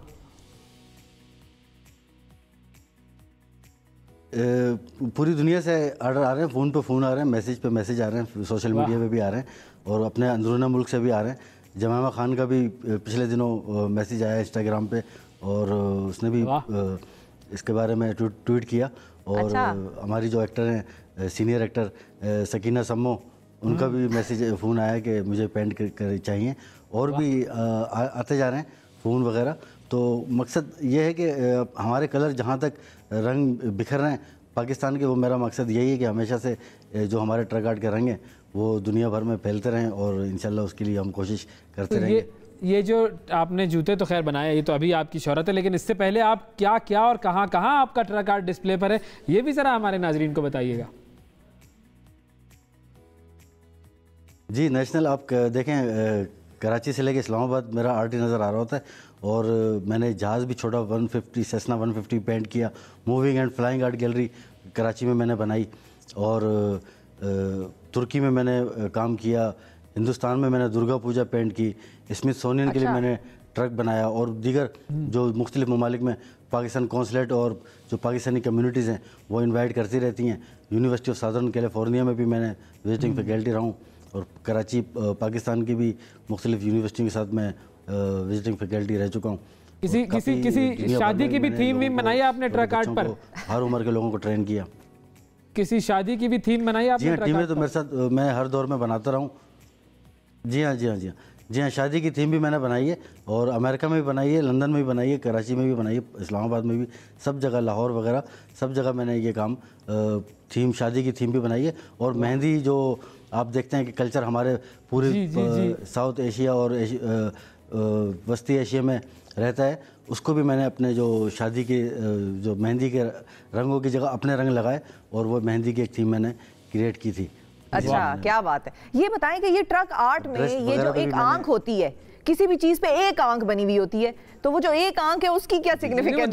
दूसरी आंख होती है जूते की दूसरी साइड। हाँ, लेकिन ये कि ये आंखों का क्या है, ये मतलब कमाल क्या है ये ट्रक आर्ट में? देखें, आंखें वो देखिए, हमारा जो काम है वो आप एक साइड पे देख रही होती हैं, एक आंख बनी हुई, दूसरी साइड पे दूसरी आंख बनी हुई होगी। ये सबको एक देखने आंख से वाले देखती हैं असल में। देखने वाले की आंखों के ऊपर कमाल होता है कि वो किस तरह देखते हैं। तो आंख चश्मे बदूर के हवाले से की आंख बनती है। कोई हम लोग चीज़ जैसे कोई जूता हम लटका देते हैं कि हमारी ट्रक को नजर ना लगे, हालांकि उससे कुछ होता नहीं है, लिख देते हैं, माशाल्लाह लिख देते हैं। हाँ, माशाल्लाह से होता है, हम लोग करते रहते हैं।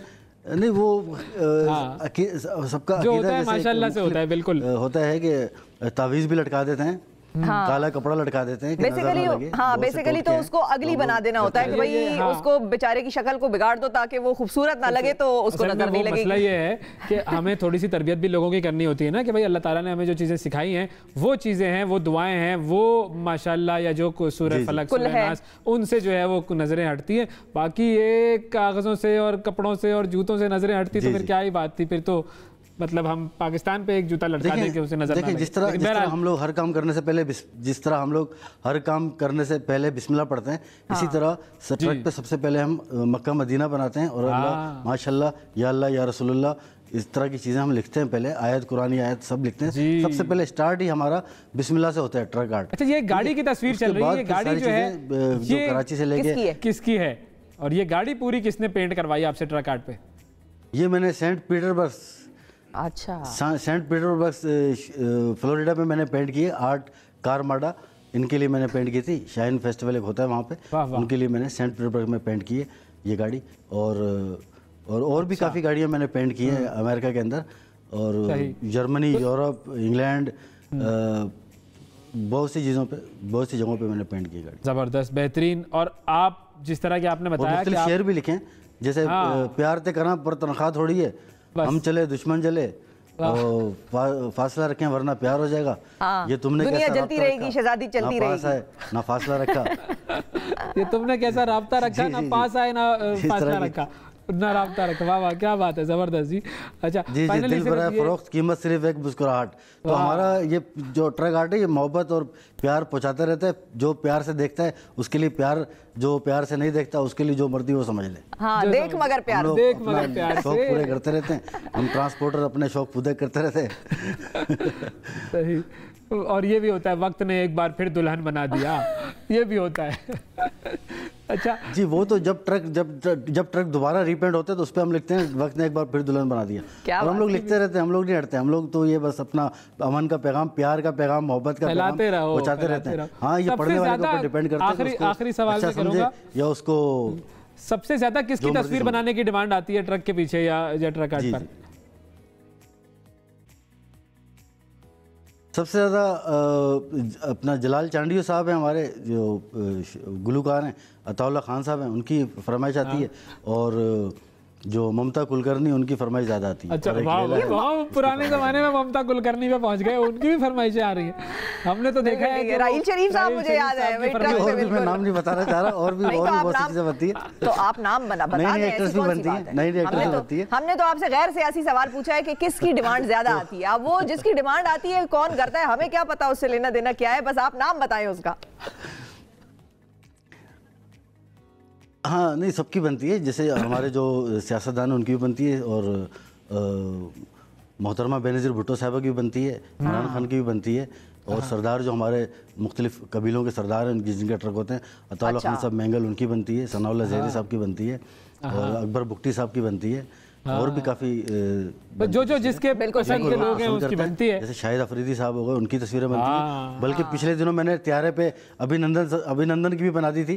वो मैसेज दिया था कि हमारे कराची की भी चाय अच्छी है, उधर बालाकोट चाय पीने पहुंच गए, इधर आ जाते कराची में, तो हम भी चाय पिलाते और वापस भेजते। वो भी मैंने बनाई।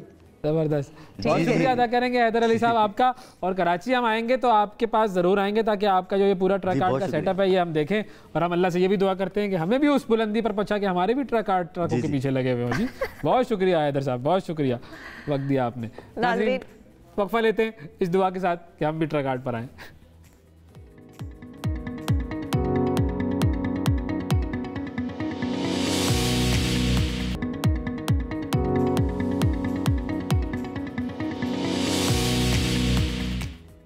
Welcome back to the programme नाजरीन। अब बड़ा अहम हमारा मुद्दा है जो शो में आ गया है। वैसे सारे मुद्दे अहम होते हैं लेकिन ये बहुत ज़्यादा अहम है। उसकी वजह ये है कि आप लोग, हम लोग बहुत मरतबा मुख्तलिफ डॉक्टर्स के पास, मुख्तलिफ डर्माटोलॉजिस्ट के पास जाते हैं ट्रीटमेंट कराने के लिए। किसी को लगता है मेरी नाक ज़रा सी टेढ़ी है, उसको ठीक कराने के लिए। किसी को लगता है भाई मैंने रंग गोरा कराना है। किसी को लगता है कि भाई फेस लिफ्ट कराना है, वगैरह वगैरह मुख्तलिफ प्रोसीजर्स होते हैं, मुख्तलिफ जो होती हैं उसके लिए जाते हैं। लेकिन उसके बाद क्या होता है? उसके बाद नाजरीन ये होता है जो आप स्क्रीन पे देख रहे हैं। अगर आप वेरीफाई करके अच्छे डॉक्टर के पास नहीं जाएंगे तो फिर गड़बड़ हो सकती है, और फिर वो गड़बड़ कभी कभी इर्रिवर्सिबल भी होती है। तो इस पे हम बात करेंगे कि अपना डॉक्टर कैसे सिलेक्ट करना है आपने, कि अगर आप किसी चीज़ के लिए जा रहे हैं तो आपको ये यकीन हो, वो ये एश्योरिटी दे रहा है कि भाई वो जो प्रोसीजर आप पर करने जा रहा है वो आपको नुकसान नहीं पहुंचाएगा, या उसके हल्के फुल्के थोड़े बहुत अगर जो है माइन्यूट ब्रूजिंग है ये वो है तो वो वक्त के साथ ठीक हो जाएगा। ये कैसे आप सिलेक्ट करेंगे, इस पर हमने करनी आज बात। और हमने बात करने के लिए हमारे साथ हमारे प्रोग्राम में मौजूद हैं जी डॉक्टर अर्मिला, जो कि डर्मेटोलॉजिस्ट हैं और अक्सर आप हमारे प्रोग्राम में उन्हें देखते रहते हैं और मैं तो उन्हें बहुत अच्छे तरीके से जो है वो याद करता हूँ, जो हमारे मामला जो हैं वो दुनिया भर में मशहूर हुए थे। अस्सलाम वालेकुम, कैसी हैं अर्मिला साहब? अस्सलाम वालेकुम जी, कैसे हैं आप? टॉपिक बड़ा इंपॉर्टेंट है क्योंकि हम सब चाहते तो हैं बहुत सारी चीज़ें करना, लेकिन वो जो डॉक्टर है उसको सिलेक्ट करने का एक तरीका तो ये होता है कि जी वर्ड ऑफ माउथ, बिल्कुल हमने किसी से सुना, देखा, बात हुई कि चलो भाई ये है डॉक्टर, अच्छा है चले जाओ। लेकिन असल क्राइटेरिया क्या है डॉक्टर सिलेक्ट करने का स्किन के लिए? Thank you very much. ये बहुत इंपॉर्टेंट टॉपिक है जो आज हम डिस्कस कर रहे हैं, क्योंकि मोस्टली हम लोग डिस्कस करते हैं कि हसीन लगने के तरीके क्या हैं। हम लोग ये वाले टॉपिक्स भूल जाते हैं, क्योंकि देखिए जो आम आवाम है जिन्होंने जाके डॉक्टर से इलाज कराना है उनको तो ना डिग्रीज़ का पता है कि कौन सी डिग्रीज़ जो डॉक्टर ने लिखी हैं वो असल उन्होंने किया भी हुआ है वो सारा कुछ या नहीं किया हुआ, सबसे पहली बात। दूसरी चीज़ ये कि क्या वो डिग्रीज़ जिस चीज़ के लिए जा रहे हैं उसके लिए वो ज़रूरी भी है वो चीज़ें करनी जो उन्होंने लिखी हुई हैं वहाँ पर, या वो ऐसी कुछ उन्होंने फेक डिग्रीज़ लगा दी हैं। और जो सबसे इम्पॉर्टेंट आपने बात बताई वो था कि वर्ड ऑफ माउथ, क्योंकि देखें अगर आप मेरे पास आते हैं या शिफा मेरे पास आती हैं और एक ट्रीटमेंट करवाते हैं और आपको अच्छा रिजल्ट मिलता है तो ऑफ कोर्स आप लोगों को बताएंगे, या आपके सामने अगर उस डॉक्टर का जिक्र होगा तो आप उसको ऑथेंटिकेट करेंगे। तो इसके अलावा तो मेरे ख्याल में कोई और इसके this is the gold standard. लेकिन इसमें क्या है, इसमें 2-3 कॉम्प्लिकेशंस आ जाती हैं। मतलब एक तो ये कि वो जो डिग्रीज होती हैं उनके नाम ऐसे होते हैं जो कि आम लोगों को पता ही नहीं होते, किसी को नहीं पता होता, तो वो कैसे पार्ट 1 पार्ट 2 जी बिल्कुल पता नहीं ये कौन सा पार्ट 1 है पार्ट 2 है एक्चुअली जी। ये क्योंकि ये जब आपसे टॉपिक में डिस्कस कर रही थी तो आई वाज थिंकिंग कि आम जो कॉमन लोग हैं वो तो जाके ना वेरीफाई करेंगे, ना वो हमारी जो मेडिकल काउंसिल्स हैं उधर जाके पूछ सकते हैं कि क्या ये डिग्री जेन्युइन कोई डिग्री है भी या नहीं, या सिर्फ ABCD है। और दूसरी चीज़, क्या इस डॉक्टर ने वो डिग्री कंप्लीट की है, उसका एग्ज़ाम दिया है और उसके बाद अपने आप को रजिस्टर कराया है कि नहीं। बिल्कुल क्योंकि देखिए डर्मेटोलॉजी या एस्थेटिक मेडिसिन जो आजकल जिसकी बहुत आजकल मशहूर हो गया, हर कोई जाना चाह रहा है इस फील्ड के अंदर, तो बात यह कि इसकी कुछ ऑथेंटिक डिग्रीज हैं पाकिस्तान में भी। ऐसी बात नहीं है कि पाकिस्तान में कोई चेक एंड बैलेंस नहीं है या मेडिकल काउंसिल्स काम नहीं कर रही हैं। सबसे पहले तो अगर आप अपने आप को डर्मेटोलॉजिस्ट कहते हैं यानी कि स्किन का स्पेशलिस्ट कहते हैं तो आपको स्किन में स्पेशलाइज होना चाहिए, वो बहुत ज़रूरी है। वो एक खास डिग्री होती है जो कि आप एक टर्शरी केयर अस्पताल में, जो कि गवर्नमेंट की तरफ से उन अस्पतालों की इजाज़त होती है कि वो ट्रेन करें डॉक्टरों को, उन हॉस्पिटल्स के अंदर वो डॉक्टर्स ट्रेनिंग करते हैं। 3 साल की ट्रेनिंग होती है, 5 साल की ट्रेनिंग होती है। उसके बाद एग्जाम सिस्टम है जो कि CPSP college of physicians and surgeons वो एग्जाम्स लेते हैं आपसे और फिर आपकी डिग्री उनके साथ रजिस्टर हो जाती है। ये पाकिस्तान की डिग्रीज की मैं बात कर रही हूँ। अच्छा, पाकिस्तान में इसी फिर हम बात पाकिस्तान में हम गए किसी डॉक्टर के पास और उसमें हमने देखा भाई ये फलाने डॉक्टर का नाम है, उसने 10-12 फ्रेम लगाए हुए हैं डिग्रियों के, फ्रेम करा के अपने ऑफिस में लगाए हुए हैं। चीज़ कि वो MBBS है या नहीं। आजकल non MBBS doctors, non MBBS लोग भी अपने आप को डॉक्टर का नाम दे रहे हैं, जो कि बिल्कुल गलत चीज़। मिसाल के तौर पे पार्लर्स में हो रहा है जी लेजर। आपने बिल्कुल देखा होगा कि इवन कैपिटल सिटी के अंदर पार्लर्स के अंदर ना सिर्फ लेजर हो रहा है, फेशियल्स हो रहे हैं, बल्कि मैंने तो खौफनाक हद तक ये भी देखा है कि बोटॉक्स, मेसोथेरेपी, जो नीडल से रिलेटेड जो ट्रीटमेंट्स हैं इवन वो भी पार्लर्स पे हो रहे हैं। एंड अनफॉर्चुनेटली डॉक्टर्स का टैग कर दिया जाता है नाम, और वो डॉक्टर वहाँ करता है या नहीं करता। अगर वो डॉक्टर वहाँ करता भी है तो वो टोटली अनएथिकल है, क्योंकि ये तमाम चीज़ें एक क्लिनिक में होनी चाहिए। मेडिकल साइंस प्रोसीजर है, मेडिकल प्रोसीजर्स हैं ये वहाँ पे। और ख़वातीन से भी मैं रिक्वेस्ट करूँगी प्लीज़ ऐसी जगहों पर जाके ट्रीटमेंट्स नहीं कराएं। कोई वेरिफिकेशन का मैकेनिज्म इस तरह का है कि हम किसी, जैसे आपने CPSP का जिक्र किया, तो वहाँ जाकर जो है वो या वहाँ फोन करके पता कर लें कि भाई क्या ये रजिस्टर्ड है या नहीं है। CPSP college of physicians and surgeons की एक वेबसाइट है और वहाँ पर डॉक्टर्स जो जैसे जैसे पास आउट होते जाते हैं उनकी एक लिस्ट भी जनरेट होती जाती है। अब ये मुझे नहीं पता कि आम आवाम वहाँ पे जाके उस स्पेशलिटी के अंदर जाके अपने डॉक्टर को वेरीफाई कर सकती है कि नहीं, लेकिन इसके लिए सबसे इंपॉर्टेंट चीज़ यही है कि एक तो वर्ड ऑफ माउथ के ऊपर बहुत बिलीव करें। सिर्फ फेक किस्म की जो न्यूज़ चल रही होती हैं, जो आप सर्च करते रहते हो, उसके ऊपर मत करें। इसके इतने लाइक्स हैं, इसके इतने फॉलोअर्स हैं, तो ये बहुत अच्छा डॉक्टर है, ये कोई क्राइटेरिया नहीं। लेकिन मिसाल के तौर पे अब आपके पास मैं आई, मेरा जो भी आपने प्रोसीजर किया कराया वो बड़ा अच्छा हो गया, मेरा वर्ड ऑफ माउथ बड़ा अच्छा है, लेकिन अब आपके पास अगर अवैस आया मिसाल के तौर पे और अवैस की स्किन कंडीशन डिफरेंट है या अवैस को रिएक्शन हो गया, तो अवैस का वर्ड ऑफ माउथ हो जाएगा नेगेटिव, मेरा रहा पॉजिटिव। तो अब ये मुझ पे डिपेंड करता है, अवैस पे डिपेंड करता है, प्रोसीजर भी वेरी करता है पर्सन टू पर्सन, उनकी स्किन कंडीशन। फिर एडवाइस भी करेगा ना उस शख्स को देख करके, भाई नहीं लोग कैसे फैसला करें? लोगों ने मेरी भी बात सुनी और अवैस की भी बात सुनी। बिल्कुल। अब जो ऑथेंटिक डॉक्टर है ना, वो खुदा ना खास्ता अगर कॉम्प्लिकेशन होगी, जो कि कॉम्प्लिकेशन दुनिया में best of the best doctor से भी हो सकती है, क्योंकि इंसान है, कॉम्प्लिकेशंस हो सकती हैं, हर पेशेंट का रिस्पांस डिफरेंट होता है, हर डॉक्टर की कभी कभार ट्रीटमेंट के अंदर भी थोड़ी सी वेरिएशन हो सकती है। एक जो ऑथेंटिक और अच्छा डॉक्टर होगा वो अपने पेशेंट को अच्छे तरीके से हैंडल करेगा। ये तस्वीरें जो अभी आप देख रहे हैं, खुदा ना खास्ता ऐसी तस्वीरें वो जो पेशेंट होगा कभी भी सोशल मीडिया पे नहीं देगा, वो अपने डॉक्टर को कांटेक्ट करेगा, डॉक्टर उसके लिए अप्रोचेबल होगा, उसकी बात सुनेगा, समझेगा, काउंसल भी करेगा और रिस्पॉन्सिबिलिटी भी लेगा। अनफॉर्चुनेटली जो ट्रेन डॉक्टर्स नहीं होते हैं, they can not handle the complications. This is the main problem. वो चार पांच आपको पता है कि जो होते हैं, एक नॉर्मल मेरे जैसा भी बंदा जाके अगर छक्का मारने की कोशिश करेगा शायद एक आधी दफा तुक्का लग जाएगा, लेकिन एक जमा हुआ जो प्लेयर होता है उसको पता है कि how to handle, when to play what kind of a shot. तो इसी तरह डॉक्टर्स का भी है कि हमें पता है कि किस वक्त हमने क्या चीज़ नहीं करनी है। This is the most important, this is मेरे ख्याल में जो सक्सेस है एक डॉक्टर की वो ये है when not to do a procedure. सीख सब लेते हैं, सब कुछ चीजें करनी आ जाती हैं, but when not to do and what to do in a crisis, यानी कि इस शख्स पे कौन सा प्रोसीजर ठीक नहीं बैठेगा, बिल्कुल ये पता होना चाहिए। ये भी तो तौर तरीका है ना कि, और माजरत के साथ बहुत सारे अच्छे डॉक्टर भी हैं, लेकिन बहुत सारे ऐसे भी है कि जो आया बस काटो। बिल्कुल जी, ये भाई चलो भाई ऑपरेशन करो या जो भी उसको करना है प्रोसीजर। रिस्पांसिबिलिटी डॉक्टर्स हम लोगों के ऊपर ज्यादा है कि देखिए आम आवाम को हमने तो ओथ लिया है, वो ओथ कहीं पे फेंक आए हैं। मुझे लगता है मोस्ट ऑफ द टाइम्स यही होता है कि जब जो चीज़ आप नहीं, जिसके लिए आप नहीं बने हैं, जिसके लिए आपकी ट्रेनिंग नहीं है, आप वो काम ना करें। मैं काम करती हूँ सर्जन्स के साथ, मेरे इर्द गिर्द सारे लोग सर्जन्स हैं, लेकिन मैं कल कोट के ये नहीं कह सकती कि जी आज मैंने फेस लिफ्ट करना है। No, I am not authorise to do that. ठीक है, कि आज मैंने हेयर ट्रांसप्लांट करना है, ये नहीं हो सकता। जिस चीज़ के लिए मैं ट्रेंड हूँ I will only focus on that.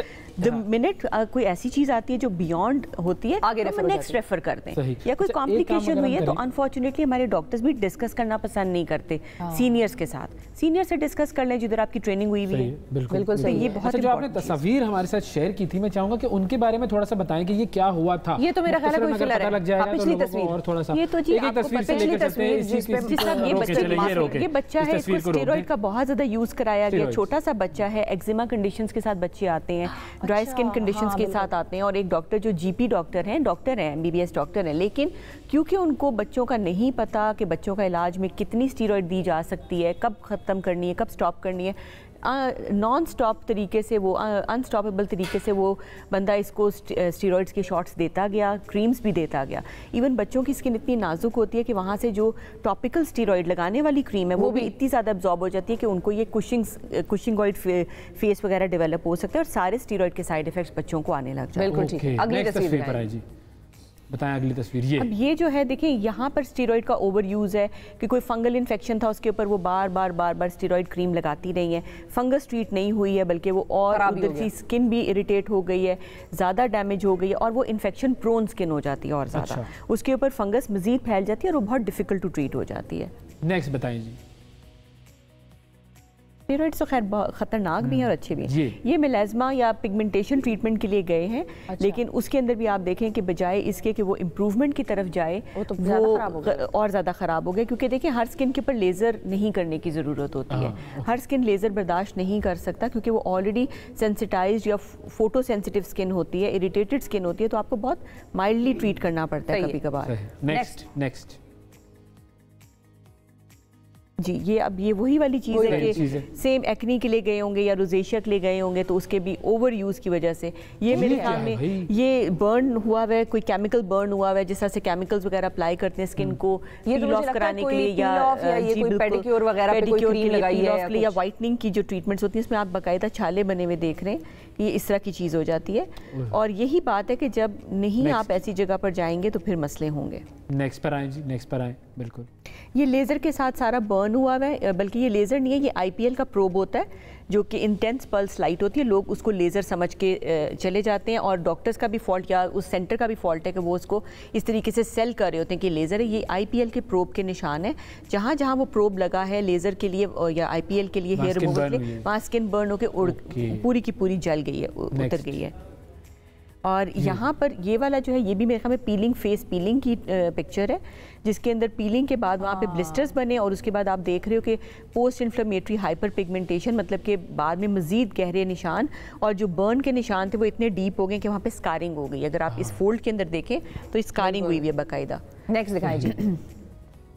एक और थी, हाँ, ये फिलर्स वगैरह जब करते हैं तो उसमें अगर खुदा ना खास्ता एहतियात ना की जाए कोई इन्फेक्शन हो सकता है, या फिर अगर फिलर की क्वालिटी अच्छी नहीं थी तो वो अंदर जाके कोई ना कोई रिएक्शन देता है। समटाइम्स पेशेंट्स की जो बीमारियां ऐसी होती हैं जो पहले वो नहीं बता रहे होते हमें, या हिस्ट्री में हम पूछना भूल जाते हैं, तो वो ज़्यादा ओवर रिएक्ट कर देते हैं। सर्टन फिलर्स हमारा भी फ़र्ज़ है एज अ डॉक्टर कि हम पूछेंगे कि पेशेंट्स को नहीं पता होता कि ये उनको कोई मसला दे सकता है। ये भी इसी तरह फिलर का है। फिलर एक और माथे वाला दिखाएं, जो फोरहेड की तस्वीर है ना, मैं चाह रही हूँ उस पर भी हम बात करें। वो कोई ये वाला नहीं, अगला दिखाएं जी। जी, ये भी फिलर के साथ हुआ है और समटाइम्स ये बोटॉक्स लगाने से भी हो जाता है। ये भी मेरे ख्याल में फिलर की कॉम्प्लिकेशन है, वहाँ पे इन्फेक्शन एंड ग्रैनुलोमा है जी। ये भी फिलर है बोटॉक्स। कभी कभी फैट ट्रांसफर के साथ भी हो जाता है। यहाँ पे ये लम्प्स बने हुए हैं बेसिकली, ये लम्प्स बने हुए। ये मीजोथेरेपी जिस तरह होती है कि आप थोड़ा थोड़ा प्रोडक्ट इंजेक्ट करते हो माथे को बेहतर करने के लिए, या उसको शाइन ग्लो देने के लिए, या वहाँ रिंकल्स खत्म करने के लिए, तो उधर एक एक जहाँ जिस पॉइंट पे इंजेक्शन लगा है वहाँ पे इतना सिवियर रिएक्शन, इन्फ्लेमेटरी रिएक्शन आ गया कि वो और बिल्कुल। और उसके बाद डॉक्टर्स रिस्पॉन्सिबिलिटी अनफॉर्चुनेटली नहीं लेते हैं। Then the patient they come up to us, finally they reach out to us, और फिर वो बताते हैं अपनी सारी की सारी कहानी। तो अब इन सारी कंडीशंस में कौन सी चीज़ ऐसी है जो रिवर्सिबल है और कौन सी है जो कि अब रह गई है बस? देखिए, अल्लाह का शुक्र ये है कि मोस्ट ऑफ द टाइम्स ये जो है ये इसी तरह लिप्स के ऊपर भी फिलर किया गया, और आप देख रहे हो पूरे लिप्स के ऊपर। और आजकल माइक्रो ब्लेडिंग का बड़ा ट्रेंड है, ये जो लिप्स को कलर करवाते हैं, परमानेंट मेकअप टाइप की जो चीज़ होती है, उसके साथ भी इस तरह के रिएक्शंस आ जाते हैं। तो हम मना कराते हैं कि गैर मेयारी जगहों पर, अनऑथेंटिकेटेड जगहों पर जाके सिर्फ इसलिए कि हमारी परमानेंट मेकअप हो जाए लिप्स के ऊपर, तो ये चीज़ें मत करवाएं। हर पार्लर पे, हर जगह पे छोटे छोटे सेंटर्स बने हुए हैं और डॉक्टर्स नहीं होते वहाँ पर, डर्मेटोलॉजिस्ट नहीं होते वहाँ पर, और ये काम हो रहे हैं। फाइनली अगर किसी का ये कोई इस तरह का मामला हो जाए जो कि नॉन रिवर्सिबल हो, तो क्या कोई ऐसा कोई इदारा, कोई अदालत, कोई मुहतसिब, कोई ऐसा होता है कि जिस पे आप जाकर कर सके? बाहर तो ये होती होगी हमारे यहाँ पर इस तरह का कोई मामला है? देखिए, रिस्पॉन्सिबिलिटी लेनी चाहिए और बिल्कुल एक कंसेंट फॉर्म होता है जिसको साइन करना चाहिए। पहले अपने पेशेंट को टाइम दें, बिठाएं, उसके साथ डिटेल में बात करें, उसको बताएं क्या चीज़ हो सकती है, क्या चीज़ नहीं हो सकती है, किस चीज़ की क्या कॉम्प्लिकेशंस हो सकती हैं। अच्छा डॉक्टर ऐसे ही करता है। लेकिन अनफॉर्चुनेटली जो कॉम्प्लिकेशंस होती हैं वो या तो गैर मेयारी प्रोडक्ट्स की वजह से भी हो जाती हैं, और कभी कभी अगर एहतियात नहीं की और आपका जो क्लिनिक है वो उतना नीट एंड क्लीन टाइडी नहीं है, जिससे थ्रेड्स हो रहे हैं। थ्रेड्स एक इन्वेसिव प्रोसीजर है, अभी उसकी मैंने पिक्चर्स नहीं दिखाई। वो लोग नॉर्मल आम क्लिनिक्स के ऊपर, आम अपने ट्रीटमेंट रूम्स में जहाँ बाकी चीज़ें भी हो रही हैं, ड्रेसिंग्स भी हो रही हैं बाकी, तो वहाँ पे इन्फेक्शन अंदर चला जाता है, आपकी स्किन के अंदर इन्फेक्शन, और वो वहाँ पे जाके बहुत बड़े बड़े नोड्यूल्स जो अभी आपने देखे थे बने हुए थे, उस तरह की चीज़ बाद में दे देता है। तो रिवर्सिबल तो है जो डॉक्टर काम, लेकिन तकलीफ होगी, जाहिर है आपको तकलीफ होगी, ऑफ कोर्स वो तकलीफ भी होगी, पता नहीं ये जाता है अभी या नहीं जाएंगे, और फिर वो जो निशान होते हैं वो पक्के पक्के कई दफ़ा चेहरे पे रह जाते हैं। बिल्कुल बिल्कुल ठीक है जी, बहुत शुक्रिया अदा करेंगे डॉक्टर अर्मिला नाजरीन हमारे साथ मौजूद थी और जितनी बातें की हैं इन्होंने बतौर डॉक्टर की हैं, हम नहीं ये कह रहे, ये कह रही हैं, तो इनकी बात सुने और अपने आप को रिस्क में ना डालें। ज़रूर वेरीफाई करें कि आप किस चीज़ के लिए जा रहे हैं, कहाँ से कराएंगे और क्या आपको सूटेबल है या कोई रिएक्शन हो जाएगा। इन चीज़ों का ख्याल रखें। एक वक्फा लेते हैं, वक्फे के बाद दोबारा हाजिर होंगे।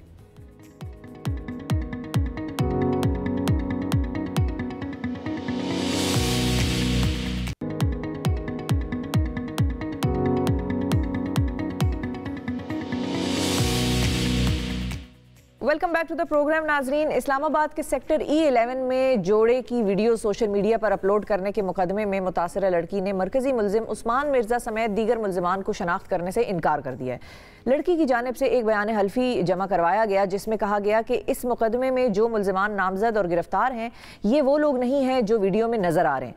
अब वीडियो में नज़र आ रहे हैं उस वक्त जब ये वाक़या पेश आया था। तो अब ये क्या सिलसिला है? अदालत में ये भी कहा गया कि वो किसी गिरफ्तार या नामजद मुलजिम के खिलाफ कोई कार्रवाई नहीं करना चाहती। इस हवाले से हम बात करेंगे कि ये केस अब कहाँ जाएगा और इस केस में कितनी जान है, कितना दम है कि जो असल कल्प्रिट्स हैं उनको सज़ा पहुँच सके, सज़ा मिल सके। हमारे साथ माहिर कानून अहमद पंसोता साहब मौजूद हैं। अस्सलाम वालेकुम अहमद। वालेकुम सलाम जी। अहमद साहब, थोड़ा सा तो ये केस ज़रा हमारे नाजरीन के लिए भी समझाइए और ये जो सारा सिलसिला हुआ है कि वो खातून ने उनको शनाख्त करने से इनकार कर दिया है, अब इसके बाद ये केस किस तरफ जाएगा? देखें जी, इस केस को देखने के दो एंगल्स हैं। एक तो ऑफ कोर्स एक FIR रजिस्टर हुई थी और एक बहुत ही आई वुड से कि घिनौना वाकया था जो रूनुमा हुआ था कि नॉट ओनली कि वो एक ऑब्जेक्शनेबल वीडियो बनाई जा रही थी बट ऑल्सो उनको कुछ ऐसे इकदाम करने के लिए कहा जा रहा था जो कि मुनासिब नहीं था। उसके नतीजे में एक FIR दर्ज हो जाती है। अब जिस पैराए में केस खड़ा है यहाँ पर इसको हमें दो एंगल से देखना है। फर्स्ट ऑफ ऑल तो एक बड़ा क्लियर एंगल है जो कि तमाम मीडियाज पर दिखाया जा रहा है और कहा जा रहा है कि जी उस लड़की ने अपनी स्टेटमेंट से रिजाइल कर लिया, उसके खिलाफ एक्शन होना चाहिए। गलत बात है, सबने देख ली वो वीडियो, सबको पता है उस्मान मिर्जा जो है वो उसने ये वाकया किया। लेकिन दूसरा एंगल जो मेरे नजदीक ज्यादा इंपॉर्टेंट है कि हमारे मुआशरे में ये चीज क्यों होती है कि खवातीन बिलखसूस और जनरली आम जो मखलूक है वो बिलअमूम कि लोगों को मजबूर किया जाता है कि वो केस में सेटल करें। आप खुद सोचें, जिस शख्स की ऐसी वीडियो बने या ऐसी तस्वीर वायरल हो वो क्यों चाहेगा सेटल करना? उसके ऊपर बेतहाशा प्रेशर्स होते हैं। उस्मान मिर्जा जो है वो एक इन्फ्लुएंशियल आदमी है उस एरिया का और उस उस्मान मिर्जा ने आई एम श्योर उसके ऊपर बहुत सारी टैक्टिक्स एम्प्लॉय की होंगी जिसके नतीजे में वो खातून जो है, वो जोड़ा जो है, इस नतीजे पर पहुंच जाए कि उन्होंने इसको आइडेंटिफाई करने से ही जिसे कहते हैं गुरेज किया है। ये तो है उसकी एक साइड। और जो दूसरी साइड है वो ये है कि ऑफ कोर्स ये काम उन्होंने बड़ा गलत किया है, कानून का तमस्खर उड़ाया है। स्टेट जो है वो रिस्पॉन्सिबल होती है किसी के खिलाफ एक्ट करने पे और कंप्लेनेंट जो होता है जो कि who merely sets the law into motion, उसका काम होता है कि कानून का आगाज कर देना। उसने सर्टनली उसको मजाक किया है और वो मजाक इस नेचर का किया है कि जो मजाक है उसके नतीजे में तमाम जो कौम है वो basically I feel we all feel defrauded और ये बड़ी एक ज्यादती की है उन्होंने।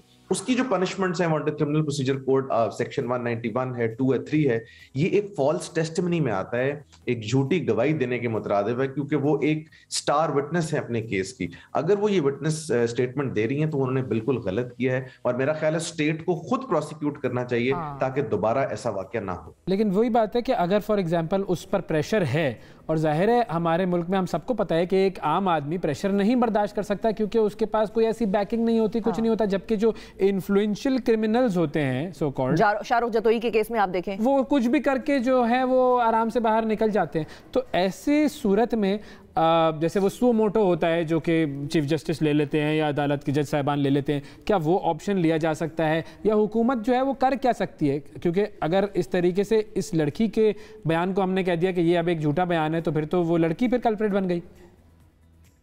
देखिए जी, आपने बात बिल्कुल दुरुस्त की है। वैसे तो मैं सुओ मोटो पावर्स के खिलाफ हूं, लेकिन अगर स्पेयरिंगली एक्सरसाइज करनी हो तो इस किस्म के मामलात आइडियल हैं जहां पर आपको ग्लेयरिंग इलीगैलिटी होती हुई नजर आ रही होती है, किसी का violation, you know, it's clearly a violation of somebody's fundamental right. दूसरी बात यह है कि हमारी मुतअद्दिद सुप्रीम कोर्ट की जजमेंट्स मौजूद हैं जिसमें सबसे रिसेंट रेमंड डेविस का एक केस था, वो सुप्रीम कोर्ट का तो नहीं था, नीचे से, जिसमें यह होल्ड किया गया था कि अदालत का काम है ये देखना कि अगर कोई राजीनामा हो रहा है या कोई ऐसी स्टेटमेंट दी जा रही है तो क्या वो विद कंसेंट है, कोई अंडर कोर्जन तो नहीं दी जा रही, जबरदस्ती तो उनसे दिलवाई जा रही। और अगर स्टेट इस नतीजे पर आ जाती है कि जबरदस्ती दिलवाई जा रही है या नहीं जबरदस्ती दिलवाई जा रही, इन बोथ सिचुएशंस उनका काम ये बनता है कि वो प्रोसिक्यूट करें, क्योंकि स्टेट का काम है क्राइम के अगेंस्ट प्रोसिक्यूट करना। जब आप कोई भी ऑफेंस कमिट करते हैं तो आप सरकार के खिलाफ ऑफेंस कमिट करते हैं। ये जो कंप्लेनेंट का रोल होता है वो मेरली एक सेकेंडरी होता है, जैसे कि एंटी टेररिज्म के कवानीन और बहुत बेशतर कवानीन है। तो स्टेट को चाहिए कि इनके खिलाफ जरूर एक्शन लें, उन तमाम लोगों के खिलाफ एक्शन लें जो कि समझते हैं अगर तो उनको ऑफ कोर्स प्रेशराइज कर रहे हैं, और अगर ये विदाउट प्रेशर कोई पैसे लेकर खातून बैठ रही हैं, इन दैट इवेंट तो बहुत जरूरी है कि उनके खिलाफ एक्शन लिया जाए। बिल्कुल ठीक है। बहुत शुक्रिया अदा करेंगे अहमद पंसूरा साहब, हमारे साथ मौजूद थे, माहिर कानून। अब ये जो इस तरह के वाक़यात होते हैं, ये हमारे पूरे जस्टिस सिस्टम पर और पूरे माशरे पर सवाल उठाते हैं कि हम बहैसियत माशरा जा कहाँ रहे हैं। हमारे पास जो कानून नाफिज करने वाले इदारे हैं उनका किरदार क्या है, हमारी हुकूमत का किरदार क्या है, हमारे पास जो पावरफुल लोग हैं वो किस स्टेट में हैं, और जो हमारे पास नॉन पावरफुल लोग हैं वो किस स्टेट में। बहरहाल ये सारी चीज़ें जो हैं वो हम बार बार सामने लाते रहेंगे। और सबसे बिल्कुल, और अच्छा, और टाइम हमारे पास बहुत मुख्तसर होता है, लेकिन ये है कि हम इस तरह के केसेस आपके लिए हमेशा उठाते रहेंगे। कोशिश हमारी यही है कि लोगों को मोटिवेट करें कि अपना हक ना छोड़ें और अपने लिए आवाज़ सबसे पहले खुद उठाएं, पीछे हम आपके खड़े रहेंगे। बहुत शुक्रिया अदा करेंगे, आज आपने हमारा प्रोग्राम में साथ दिया। अपना बहुत ख्याल रखिए, आपसे मुलाकात होगी कल। हमें और पाकिस्तान को दुआओं में याद रखिए। अल्लाह हाफ़िज़।